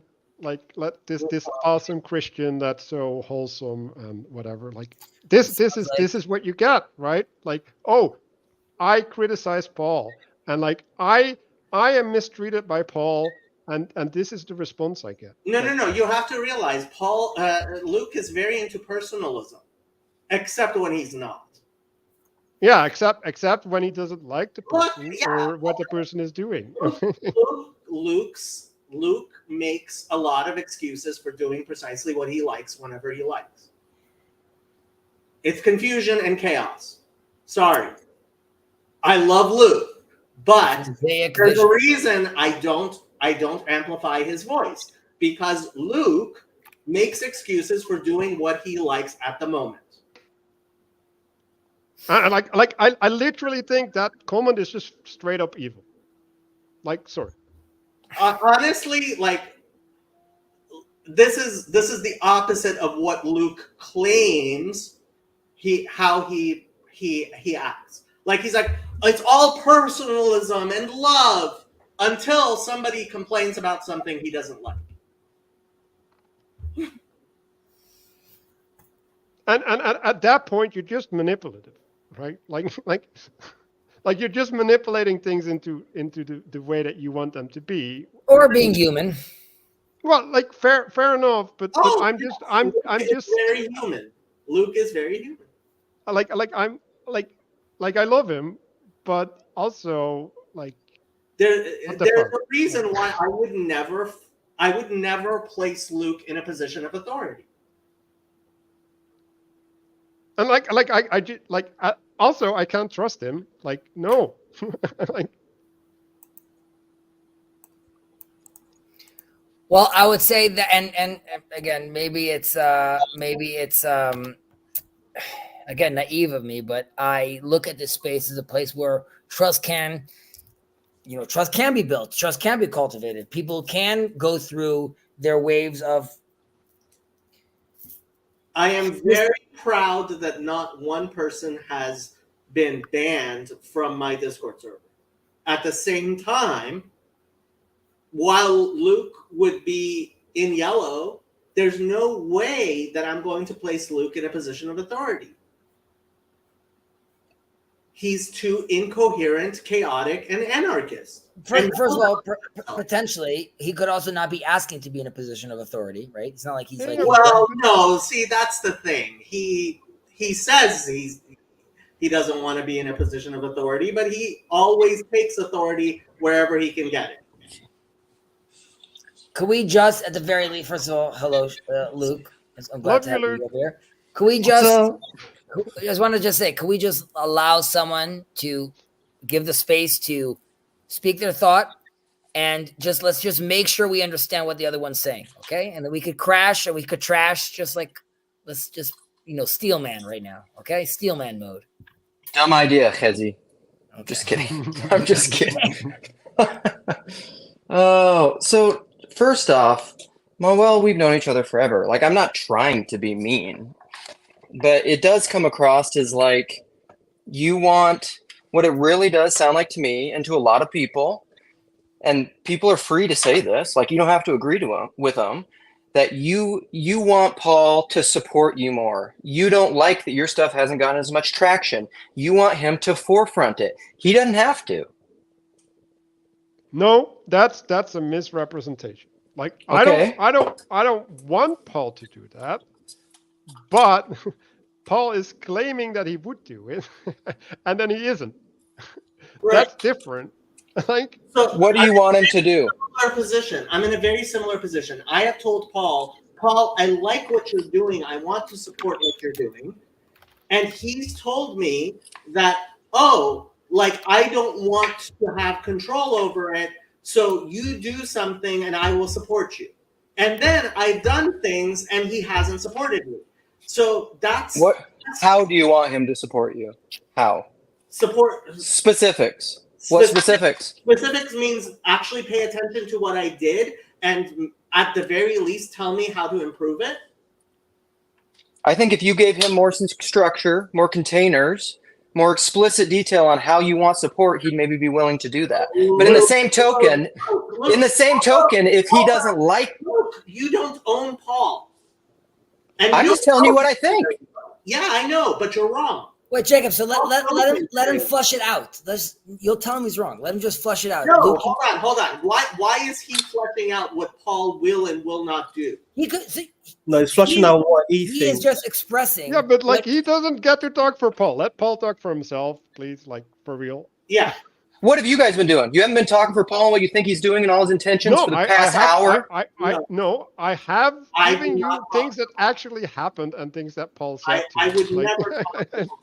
Here's the difference between me and you guys. I don't come out here calling people liars and heretics and slave owners. I don't do that shit. Well, that's because you lie a lot. Because I'm not mean. I'm not a mean person. It's not about being mean. I'm not trying to be mean. Calling I think someone a lying slave is owner? mean. Yeah. Jacob, here's the thing. This is 1% up politeness. Calling someone a slave owner is fucking mean. You think you own people. And Do I? You do. Do I? Yeah, you do. How do you know that? Jacob, How do you know That's that? the way you act, dude. This is a perfect example where we could all just say, right, that we don't have to use said terminology to express what we want, Jacob, because you don't think Luke is an evil person, and you don't think he actually owns slaves, and you don't think that he's a bad father. You are think right now that with what he's saying is problematic. You're saying what he's saying is potentially detrimental. All that's true, but let's just try to be more. I mean, I'm in here because this should be able to work without yelling. Agreed. Kazi, it's important to be willing to speak to contentious issues. Yes. And explain them clearly and clarify things. But you agree you don't have to say that Luke is a liar unless you want to say that he is inconsistent. Kazi, call for example, Paul saying I am not the leader and somebody else saying he is the leader, whatever you want. But there's chaos and confusion there. Sure. And regardless of which words you use to clarify that, when you clarify it, people will get mad because they prefer obfuscation. You're right, but Luke almost never snaps, and he did right now just because of the terminology we use. He's on the channel. No, because he's not. No. I've had this. I have. No, here's the thing. It's because you can be mean to people, but this is the medium of being online. If you said that shit to my face, I'm a bigger guy than you. And Like, if you said that shit to my face, like, that's the danger of saying that kind of stuff. It's just not healthy. It's not a healthy thing to do, and I don't like bullies. I don't like bullies. Okay, You're the bully, now bro. you think I'm a bully. How am I the bully, Manuel? But Because you're threatening me with physical harm?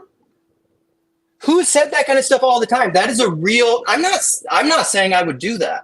Listen, I'm a theoretical. I don't know. I'm a theoretical pacifist. You're Theoretical. Just that you did, like, you're lying, bro. Like, I'm like, lying. It would be a good. It would be a good test of my principles. It would be a good test of my principles. Like, if you just said that stuff to me in person. Bro, I can't take you seriously. Like, you can't just say something and then say you didn't say it. Like, what the fuck? Like, come on. But Manuel, when I hear him say that, all I heard was the way you're expressing your frustration at me is being received very poorly. And in the real world, if people receive things poorly and show a lack of self-restraint, they might sock you. That doesn't mean he wants to do that. It just Jordan Peterson has said that kind of stuff all the time. Like, that's not a true thing. Here's the thing: who in the little corner is considered to be more of a bully, me or you, Manuel? Well, let's not play. That's Yeah, not let's that's not. not I that's wanna- not a generative guys. question to ask. So let's prove to ourselves for a second. Let's try different approach. Let's prove to ourselves how this energy could be used productively. So now, Jacob, express to Luke why you're frustrated without denigrating someone that is a good person. Let me tell you the story. Like, when I was on Bridges of Meaning, well, not on Bridges of Meaning, on the Verveki server, right? We were talking about God, right? And then talking about God was this really big problem. And then we were like, well, maybe you can use a different word instead of describing God, right? And Mark ended up coming up with the word ineffable. And you know what happened? We couldn't use the word ineffable because it's not the word. It's the fucking problem of conceiving of God that is the problem. And whether you give it a different name is irrelevant. It's the truth that matters. And when you're doing this semantic game about, like, we should use a different word because that word is hurtful. Like, that's postmodern bullshit, bro. Like for real. Look, let's walk into the Christian mythos of this corner, right?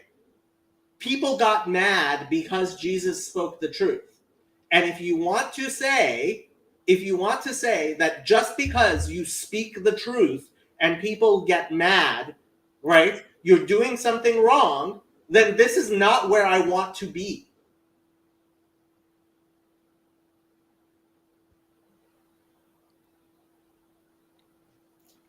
People should be able to.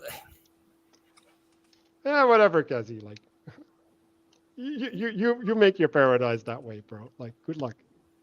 What, being careful with the words we use? That's just what my tradition requires from me. To be very careful with what my tradition, the speech I use, to look at every situation and try to assume the best in it. I'm not trying to be naive, but I'm trying to read the situation at the best light possible. And that doesn't mean I have to change my position to accommodate someone. You're accommodating a spirit, bro. And like, when you're conforming to something that is corrupt, you're manifesting that corruption yourself. Like, my response to that would be, Manuel, that we are told that we should find the best in people, even if it's someone wicked. Because I agree, but that's something different. I agree, but you're not finding the best in people in their corruption. You're finding the best in people outside of that corruption. Yes, but I need to dig through the corruption. Okay. And I also recognize corruption as corruption. When something is a lie, it is a lie, and you have to be able to speak truth into the darkness. Yes, but what if I told Luke right now, sorry, using an example, Luke, what you're saying right now is inconsistent with your other things, and it ends up making you come out being deceitful. Not, you're a liar. That's just the difference. The difference is to engage him as I want to hear more, not shut up and I want to hear less. No, I don't want to hear more. Like, for real. Okay. No. I agree. There is a point at which you have to, and this has been my project. We just got on the live stream. How are we at that point where we don't want to hear anymore? No, Cassie, you don't get what I'm saying. Luke and I have known each other 5 years now. Yes, and also, like, when I say I don't want to hear more, it means that I don't want to entertain that spirit, and I need to exercise that fucking spirit right now. But so, like, and part of it is difference in temperament too. So, like, I just spoke to Joey today. You guys brought up Marylander. Like, I've had conversations. I've talked to multiple people from different spheres who want to use the powers that be to get rid of people that they don't like, that they have some sort of problem with. And I personally tend to disagree with all of them. And Joey's told me that. Like, Joey on Bridges of Meaning always said, like, Luke, you or Paul running Bridges of Meaning, it would be an absolute shit show because you would never get rid of anybody. You'd never get rid of bad actors. You'd never get rid of bad persons. And that's true. Like, I probably wouldn't, because that's just my general rule. Like, I mean, that's the thing. Is like, I'll get pissed off. I'll get really pissed off. Please, God, I would not hit you in real life. Please, God. I'll be very angry at you, but please, God, I would not hit you.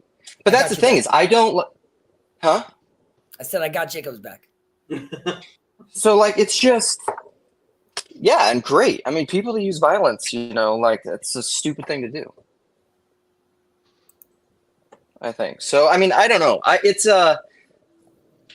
Yeah, I want to read out what Mark is saying over here, and we don't have to get political, but this goes back to what I was saying about this channel. To me, a channel like this is, you know, you're saying, when do you stop with evil?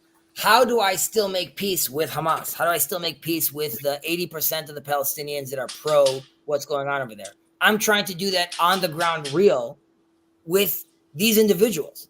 And I have to understand how I managed to do that. And yes, there's real evil, but and yes, it's dangerous, but that doesn't mean we should not try and even in the evil, try to extract what is still holy. Okay, ahead, let me go back again to a point I made earlier, right? It's like, why are you doing that as opposed to all the other things that you could be doing? Why can't I do that and? Because you have limited time, energy, and attention. You have finite resources. You're right. So there is some point at which trying to redeem some people is just beyond me. That's why we have God. Like, that's God's job. Like, I'm sorry. Wait, so what are we supposed to do? Am I supposed to just... Like, we're supposed to do the good that we can manifest. Something to say. Okay, so here's the thing, and then I'm going to go because family's around. But, like, I'm a Christian. My God leaves the 99 for the one. And so, and he's willing to die for his enemies. And so, like, and I would just advocate people, watch the movie Prisoners.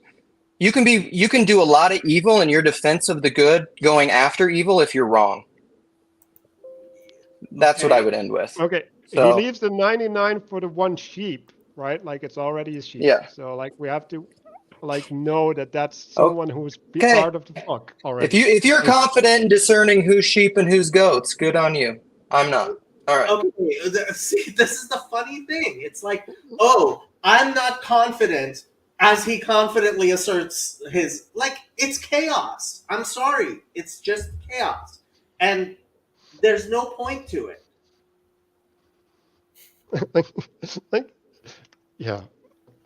Like, it's to go back, right? Somebody who comes and confidently asserts, you don't know. Come on. What am I? How is that an engagement that's in any way useful?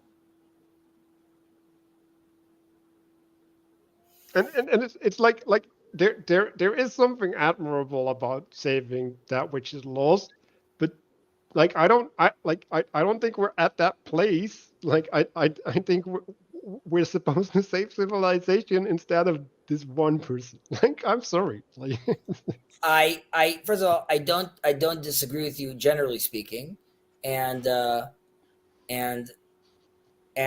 would say again, our sages say that it's a very dangerous endeavor to go do that as well, right? You might end up getting lost. You might end up getting corrupted yourself. Understood.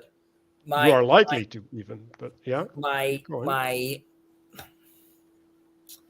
again, maybe I'm naive. I have no problem. Oh, yes. Who is this Roderick Hare? Do we know this person? Who is this person? I don't know. It's an orange dude. Roderick. Because I mean, frankly, I'm at the point of banning him from my channel because what did he do? He's trolling from the peanut gallery. That's what he's doing. Roderick, can't put the minimum requirement. Well, he's warned now. Let's just ignore him. Okay, so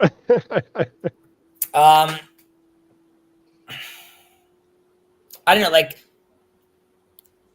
to me, like, if that interaction right now with Luke was like, and you could be like, well, it was executed exactly the way it was supposed to be.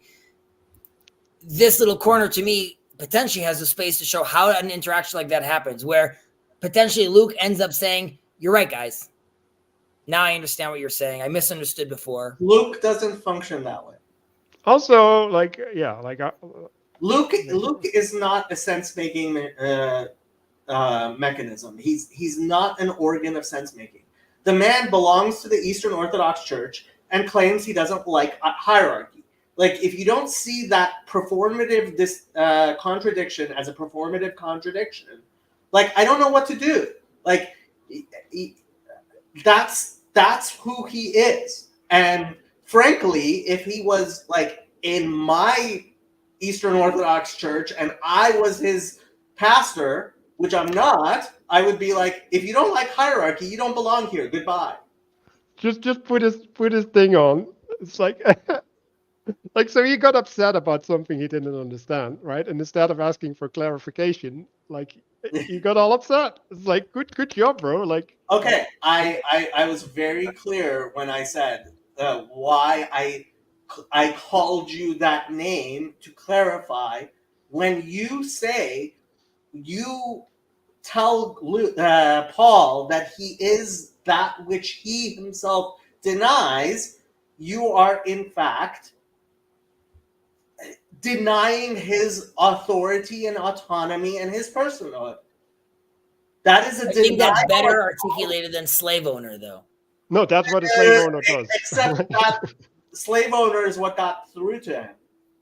And let's face it, if I had just called him a whatever, it wouldn't have gotten his gander up. It got his gander up because he saw the point. And just go the other way. Like, let's just say that he completely did Like, I will bet you $500, Luke, that if you talk to Paul, he will say, "I am not the leader," because I have spoken to him and he has said, "I am not the leader." And then I don't even care. Like, if he says he's the leader, then he lied to me. Like, okay, good. Like, then he's a liar.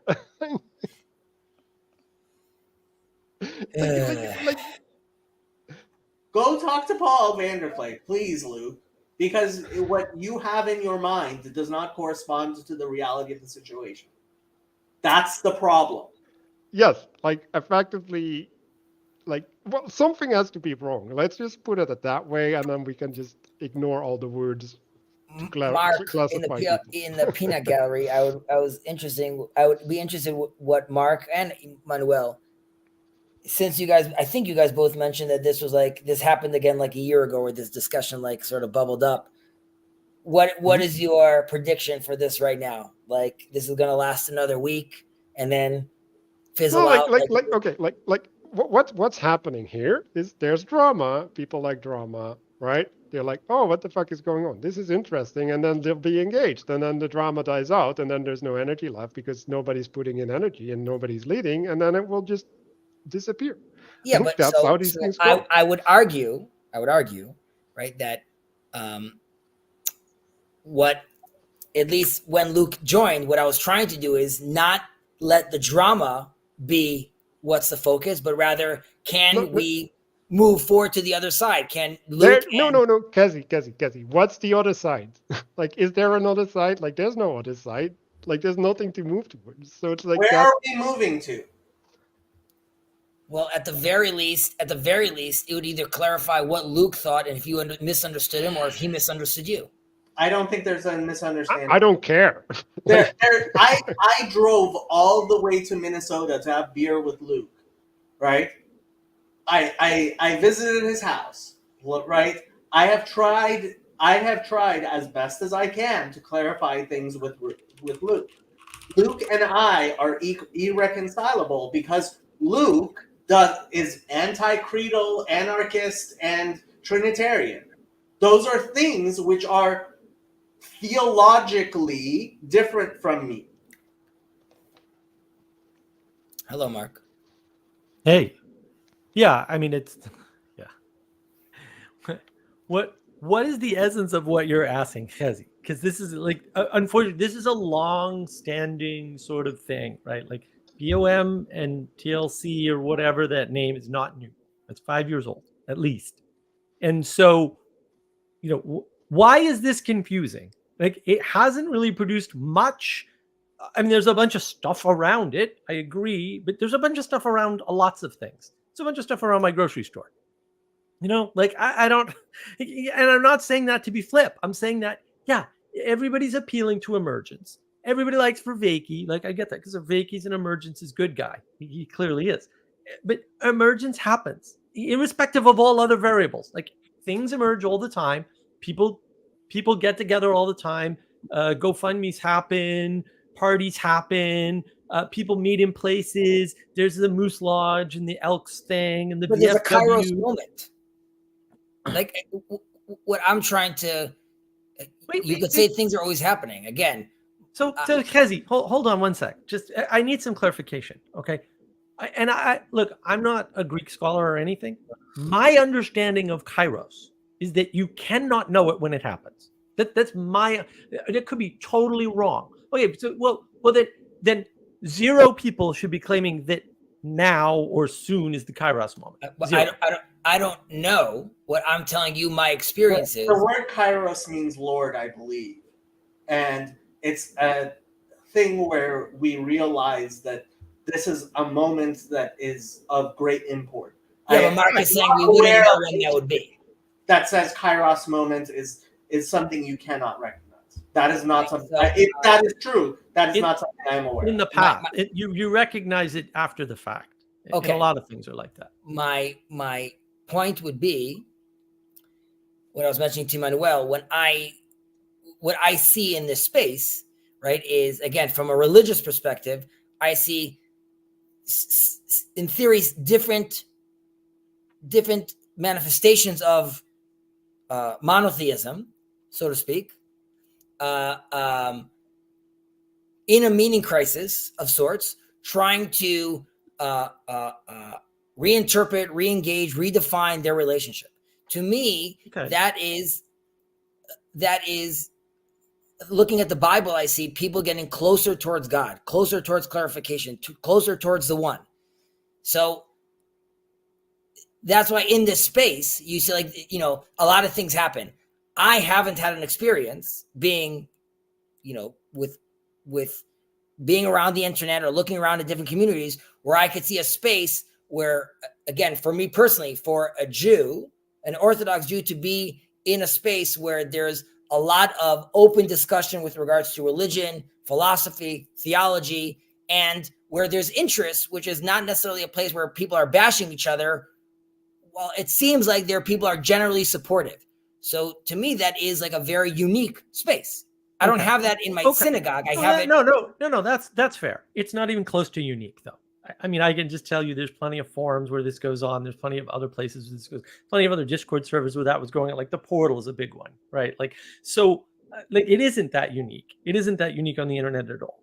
I mean, the internet's an unbelievably huge place. Like we cannot technically imagine how big it is. I want to, it's not pushback, but I would just be interested to know, like, what I've seen at least, and I'm not on these channels. Like, there's other Christian channels, which I'm not on. Tons. But I've heard people here say that the conversations there the collective there are not like the conversations here. Okay, fair enough. Like, okay. They're not that different either. Like the thing that you generally described is actually happening all over the place, and in a lot of different places. It's sort of like, you know, the Vervaeke crew kind of figures out, oh, there's Rebel Wisdom, maybe we want to do that, and oh, there's a Peterson Discord, maybe we want to do that.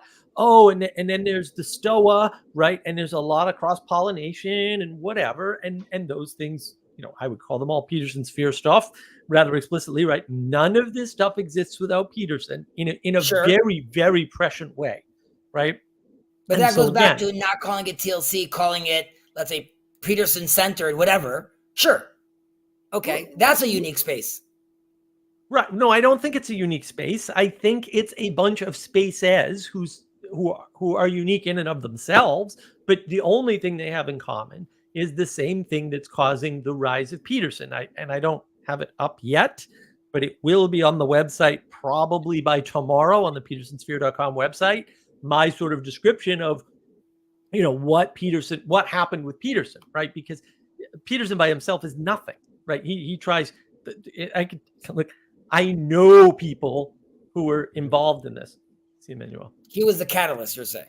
No, he wasn't even the catalyst, right? He was trying to catalyze for years, decades. Like, people will tell you, oh, Peterson was always trying to be famous. Well, that's interesting. He was always trying to be famous. He was on Canadian public TV, right? It was very clear. Like, you could look back at his history. Program. Clearly, right. And he recorded his stuff at Harvard. So his Harvard classes are online. They never took off, right? So something else is going on, and something else is always going on. And like, fair enough, right? I'm not a great man theorist, right? There's something to it, but it doesn't work that way, right? There's lots of great men at any given time, and almost none of them ever do anything. Why is that? Well, that's what's interesting, right? And so my thesis is something like there's a collapse of authority and leadership, writ large, right? Mostly in the form of the mainstream media and how people get their information. At some point, there's a critical mass shift of some nature, right? And so now people are online instead of watching TV, roughly speaking. I'm being very general, right? And into that void comes Peterson. So YouTube pre-Peterson, and I've talked to a few people who have talked about this. YouTube pre-Peterson, what are you watching? You're watching QCAP videos. Maybe you're watching a couple of courses, but they're boring. They're boring courses. They're good. Like, I watched a lot of courses on YouTube long before Peterson came along, and they were good. I enjoyed them. But Peterson comes along with what are arguably the best lectures, in the top 10 of all time, right? Like, it's not a little thing. He's a big outlier, and so is Vervaeke to some extent, right? These guys are outliers. They're voted at Harvard. He was voted life-changing course, not just UFT. Is that not unique? Well, there's only one life-changing course guy for that year in the school, and he does it at two different schools. That's a little unique. How many professors hold that title more than 1 year? I don't know, but I'm betting it's not a big number. And from what I do know from living in Boston, that's unusual. I mean, there's 30 colleges and universities in 10 square miles of Boston. And, I knew some of those professors even.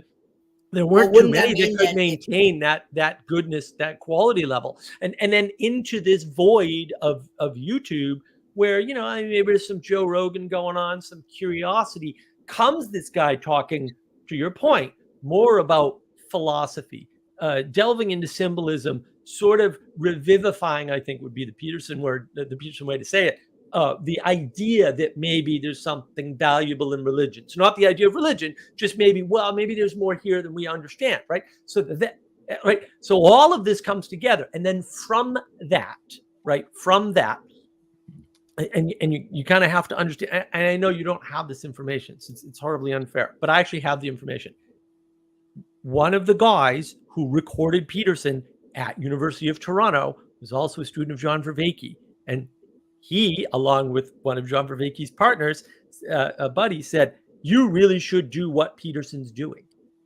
And oh, by the way, I did this for Peterson. I want to do it for you because you are also one of these teachers who routinely comes up to the top of the life-changing courses list. And oh, by the way, we think you're better than Peterson. That's where he and I differ, right? Like, and fair enough, whatever. I mean, you might be right. I might be right. Doesn't matter, right? But like, the Peterson sphere is that tight. Like, you don't have Vervaeke or Peugeot without Peterson's popularity. Now, Peugeot has horrifically clear disagreements with Peterson, obviously, and he's very good about handling them. And that's unique. And people like that. And I get that. And you should like that. And that's good. Like, I'm a big Peugeot fan. Obviously, I've met the man. He's wonderful, right? He's also French Canadian, so he must be awesome, right? Automatic. So you have to understand that none of this other stuff happens without Peterson. And so that's what they have in common. In the same way Neoplatonism doesn't exist, it's really just Platonism, right? It's the same sort of thing. And then the question is, why are you rebelling against that idea? But all of these things hang together in the only in the sense that they're related to Peterson. If what's connecting them is Peterson, okay, what's behind the Peterson? What is that? What is it that's connecting them? Why are they intrigued by Peterson? Because again, I think at some point, Peterson, who was trying and was capable, obviously, I mean, he's a top 1% of all scientists, like, actually, right? Like, published. That's just an observable fact. And he was long before he became famous. Right. He was one of the most cited psychologists in the field, right? So he clearly has something going on, and he was clearly, I think it's clear, maybe it's not clear. If you watch his courses online, he's developing over time and getting better and better and better at getting this maps of meaning point and some of his other points across. I really enjoyed his personality class. I actually thought it was fantastic. And I hate psychology. I hate it. But that was a really good course. And so, you see all this stuff coming together with the collapse of, we'll say, authority and leadership in, we'll say, other areas. Peterson points to it in academia. You could point to it in politics. I'd point to it at the fall of the Fourth Estate, which I have a video on navigating patterns, right? What's wrong with calling, like, when Manuel says, like, well, TLC doesn't exist, I would say TLC is, why can't that be the unifying factor? It's the different groups. It could be, if, as Father Eric asked on the Q&A, the last Q&A that Paul did, if it had, and look, Paul agreed to all this. You can hear it. It's recorded. Like, just go check it out, right? Don't you agree that in order for a thing to be a thing, it needs a telos, a head, and a structure, right? Which in my mind implies containers. So I have no problem with that. I think it's brilliant. I don't know where Father Eric came up with that. Actually, I'm a little pissed off. I didn't come up with it, to be quite honest, right? And then Paul says, I agree that in order for a thing to be a thing, it needs those three features. And then look, you can listen to the freaking Q&A, man. Like, I'm not making this up. It's recorded. You hear him then read ahead to the second part of the question. He goes, oh, because he realized the second part of the question is, what are those three things for TLC? And he doesn't have an answer. Right? He doesn't have an answer. And it's fine. I'm not mad. He doesn't need to have an answer. But, like, you can't point to anything. And again, 5 years, lots of attempts, and not just attempts to get people together. Simple things like building some software so that people can build estuaries. Right? So people can build estuaries, so you can find people near where they are. Right? And we tried that. And look, I'm not saying that failed because, purely because of, like, rebellion and infighting and all that, because that isn't the only reason why that failed. But even in that attempt, which everybody kind of agrees, oh, we want more estuaries, there was still rebellion. There was still people like, no, we don't want that, or we don't want it to work that way, or whatever. And I just find this fascinating. This is kind of orthogonal to TLC. Like, everybody seems to agree estuaries are a good thing. Here we are, we're trying to build some software for you guys, and we're still getting pushback. And again, that's not why it failed, or at least I don't think that's why it failed. I could be wrong about that. I was involved in that project, by the way, but that project couldn't manifest either. Like, that's kind of weird. It's kind of weird. What project was this, Mark? It was the Buckos in Space project on BOM. there was an attempt to create an app where people could find other randos through location, kind of like a Tinder for Conversation. randos. Yeah. But Mark, would you say, excuse me, at this point, 5 years in, like there's no point trying to capitalize on this potentiality, or do you feel like the potential already has been corrupted? Like potential for what? Well, like when Manuel gets on over here and says like, "There's nothing over here," right? There's nothing to build. I look at it saying what you just said about Jordan Peterson is correct, right? The uniqueness of him. When I talk to Paul, I tell him it's interesting to me how someone like Jordan Peterson, right, and says X, and how that affects rabbis that say Y. Mm-hmm. So to me, there's still what to learn. There's still what to take. And more than that, if I hear Jacob and I hear Tyre and I hear Mark, I'm like, okay, that's an interesting perspective. That's an interesting interpretation of what Jordan Peterson, and I could only get that in this space. No. You can get it all over the place. This is the space you know Mark, about. But you're not all over the place. Well, see. All right. I wish you hadn't brought that up, Hezzy. Our space, which we have built, right? We've tried to build several spaces, to be fair, and a couple of them have failed due to flat out sabotage, by the way. But whatever. I don't want to get into that. I don't want to grind up dirt from AftMC and all these other places and BOM and all the things that people have done. I'm not interested in that, right? But we have a project. Everybody says they like these ideas.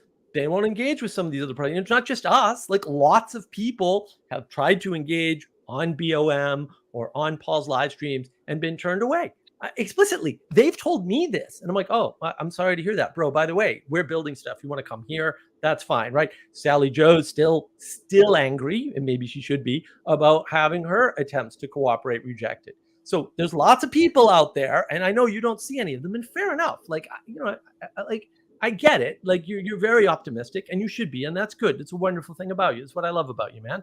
Right. But also, like a lot of bad stuff has happened. A lot of people have been rejected. A lot of people have been turned away. A lot of people have been yelled at. A lot of people have been told, no, you have bad theology.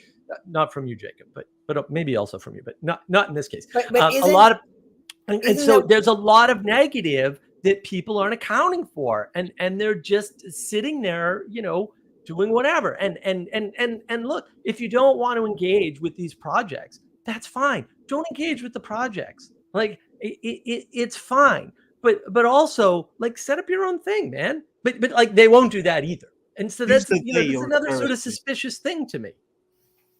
All right. Okay. Ezzy, well done. Thank you. I hear like Paul was saying, so build more little channels, right? Now you could come and say, Jacob comes and says, I built a little channel. I built an organization called Fountains of Comfort, and you're not giving me love. Or Mark will say, like, I built my meditation thing, and like I'm not getting my point out, right? So no, I'm not saying anything like that. And I didn't hear Jacob say that. What I heard Jacob say is that, and this has happened to Manuel, and it's happened to other people too. This isn't like Jacob and Manuel in a vacuum, right? Paul has said, "I will support your thing," and then Paul doesn't support the thing. That's what I'm alluding to. I'm not saying that they're in a vacuum. I'm saying here you have people that come and build their own thing, right? And now they're saying, like, come, like we're looking for more support to push this forward, and they're not getting it. Now, at the same time, aren't we saying that like we would want Paul to discern and say to this yes and to this no, right? No. Kezi, hold on one sec, Jacob. I just need to correct the record here. What happened was not what you described. What happened was Paul said, go forth and build your thing, and I will promote it. And that didn't happen. Right? This is Jacob's complaint. So that's already different from what you said, right? So I want that to be clear. Yeah, let me explain. Hold on, Hezi. Let me explain, okay? I have for years said to Paul, you tell us what the project is, I will help with that, okay? And Paul has said for years, I will support whatever you do, which I, of course, know is impossible, right? So I tried to figure out something that he would in fact be supportive of and do it. And I did. And he won't even tell me why he's not supportive of it. He just says, well, keep on building it. And it's like, okay, Paul, you are not giving direction. You refuse to give direction. And the direction you do give, which is always vague, is not actually true.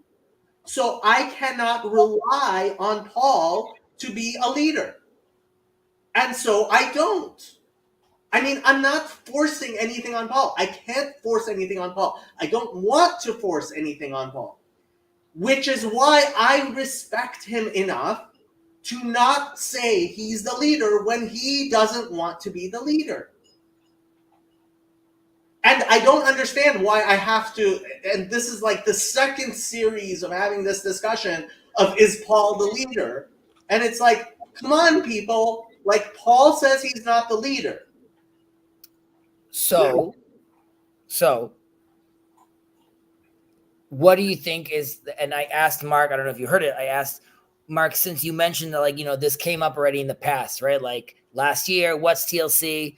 And so, I don't know, there was like a week or two worth of discussions, and then, like, you know, life continued. Is that what you're anticipating here as well? Like another week of this, and then, you know, and Paul talked about it, and then it disappears? Or is there any potentiality for progress? Because progress towards what? Like, how are you measuring the progress? Everyone's pointing at things that are. How do I measure progress? Let's say Paul gets on right now and says, you guys, you're 100% right. I need to take leadership, and I'm going to support what you guys are doing. Would that be progress? It would be progress for the Peterson sphere, for the components that are in it that are being supported by Paul. Would it be progress for, quote, TLC? No, because TLC doesn't. You can't define progress in terms of TLC because you can't define a telos. That's actually the whole trick. Well, you can't measure progress when you don't have a clear goal. But at least what I see, the goal I see is orientation towards God. That's the goal. Okay, the reinstantiation of Christendom. I don't know. Because that's Father Eric's goal. I know. By the way, you're right. Oh, okay. Whoa, no, now the brass tacks matter all of a sudden again, don't they? You couldn't be more right. And what Jacob was saying is, for now, isn't it enough that you and I both agree that, let's say, the 10 Commandments is like a worthy goal, right? And I am interested at that level of discussion. Where can the Jew, the Muslim, the Christian, the Catholic, the Mormon, the Unitarian, where can they still all converse? And where in their conversation and their jargon are they really actually talking about the same thing in certain points? Yeah, okay. And I mean, the Verveki server was doing that too. I mean, for Discord, but there's tons of Reddit forums that do that as well. Taya? I'll start with you, Ezzy. Do you think there's value in the points that Mark, Manuel, and Jacob are trying to bring to the table? Yeah, definitely. I think there's value in what they're saying. You have a lot of people that, like, you know, tread water, obviously, and there's a lot of conversations. And just the fact that this conversation is happening again, almost exactly the same things are being said, right? So you could say, like, to their point, it's been a year and, like, you're in a loop, right? So, like, there's no progress. Now, I would argue, you know, relationships are being built and people and relations are being cultivated, and there was like this activity and there's breakwater. Now, Mark could say, like, great, Kazi, A, that could happen in many other places and many other rooms in the internet. And B, even if it's happening over here, which is great, it's happening as like loosely related groups and that actually have nothing in common. So one would ask, right? Like, so, you know, the time and effort people are spending into trying to, like, TLC. Mark and Manuel would be like, it's 1,000 people that are basically wasting their time, because it's not that they're bad people and it's not what they have to say doesn't matter. We're not classifying anybody as wasting their time. That's not what we're doing. Well, no one said that. If you're saying it's not generative, It's not generative. It's not Okay, ultimately so generative. what I mean is right? wasting their time. My point is it's not generative. Okay. Okay. So, Oh. and then you would have to argue if it's not being generative, you have to ask yourself, then what are you actually doing over here? You go make money, go be with your wife, go get married, go be with your kid, right? I'm up right now, not cuddling with my wife and not like getting my rest I need to wake up in the morning and not get upset at my son if he spills the orange juice, right? So like I'm spending my time here instead of doing that. And if this is a black hole of nothingness, you could argue not only am I not being generative, I'm actually being like destructive, right? Like I'm not even taking care of myself at this point. Okay, I have to say, right now, Jason and Billy started another stream on my channel where it's about helping children in need. And I'm guessing they're going to try to raise money for Fountain of Comfort. And frankly, that's a much better use of my time than this discussion. Do it. Let's cancel this discussion and go do Kill that. it.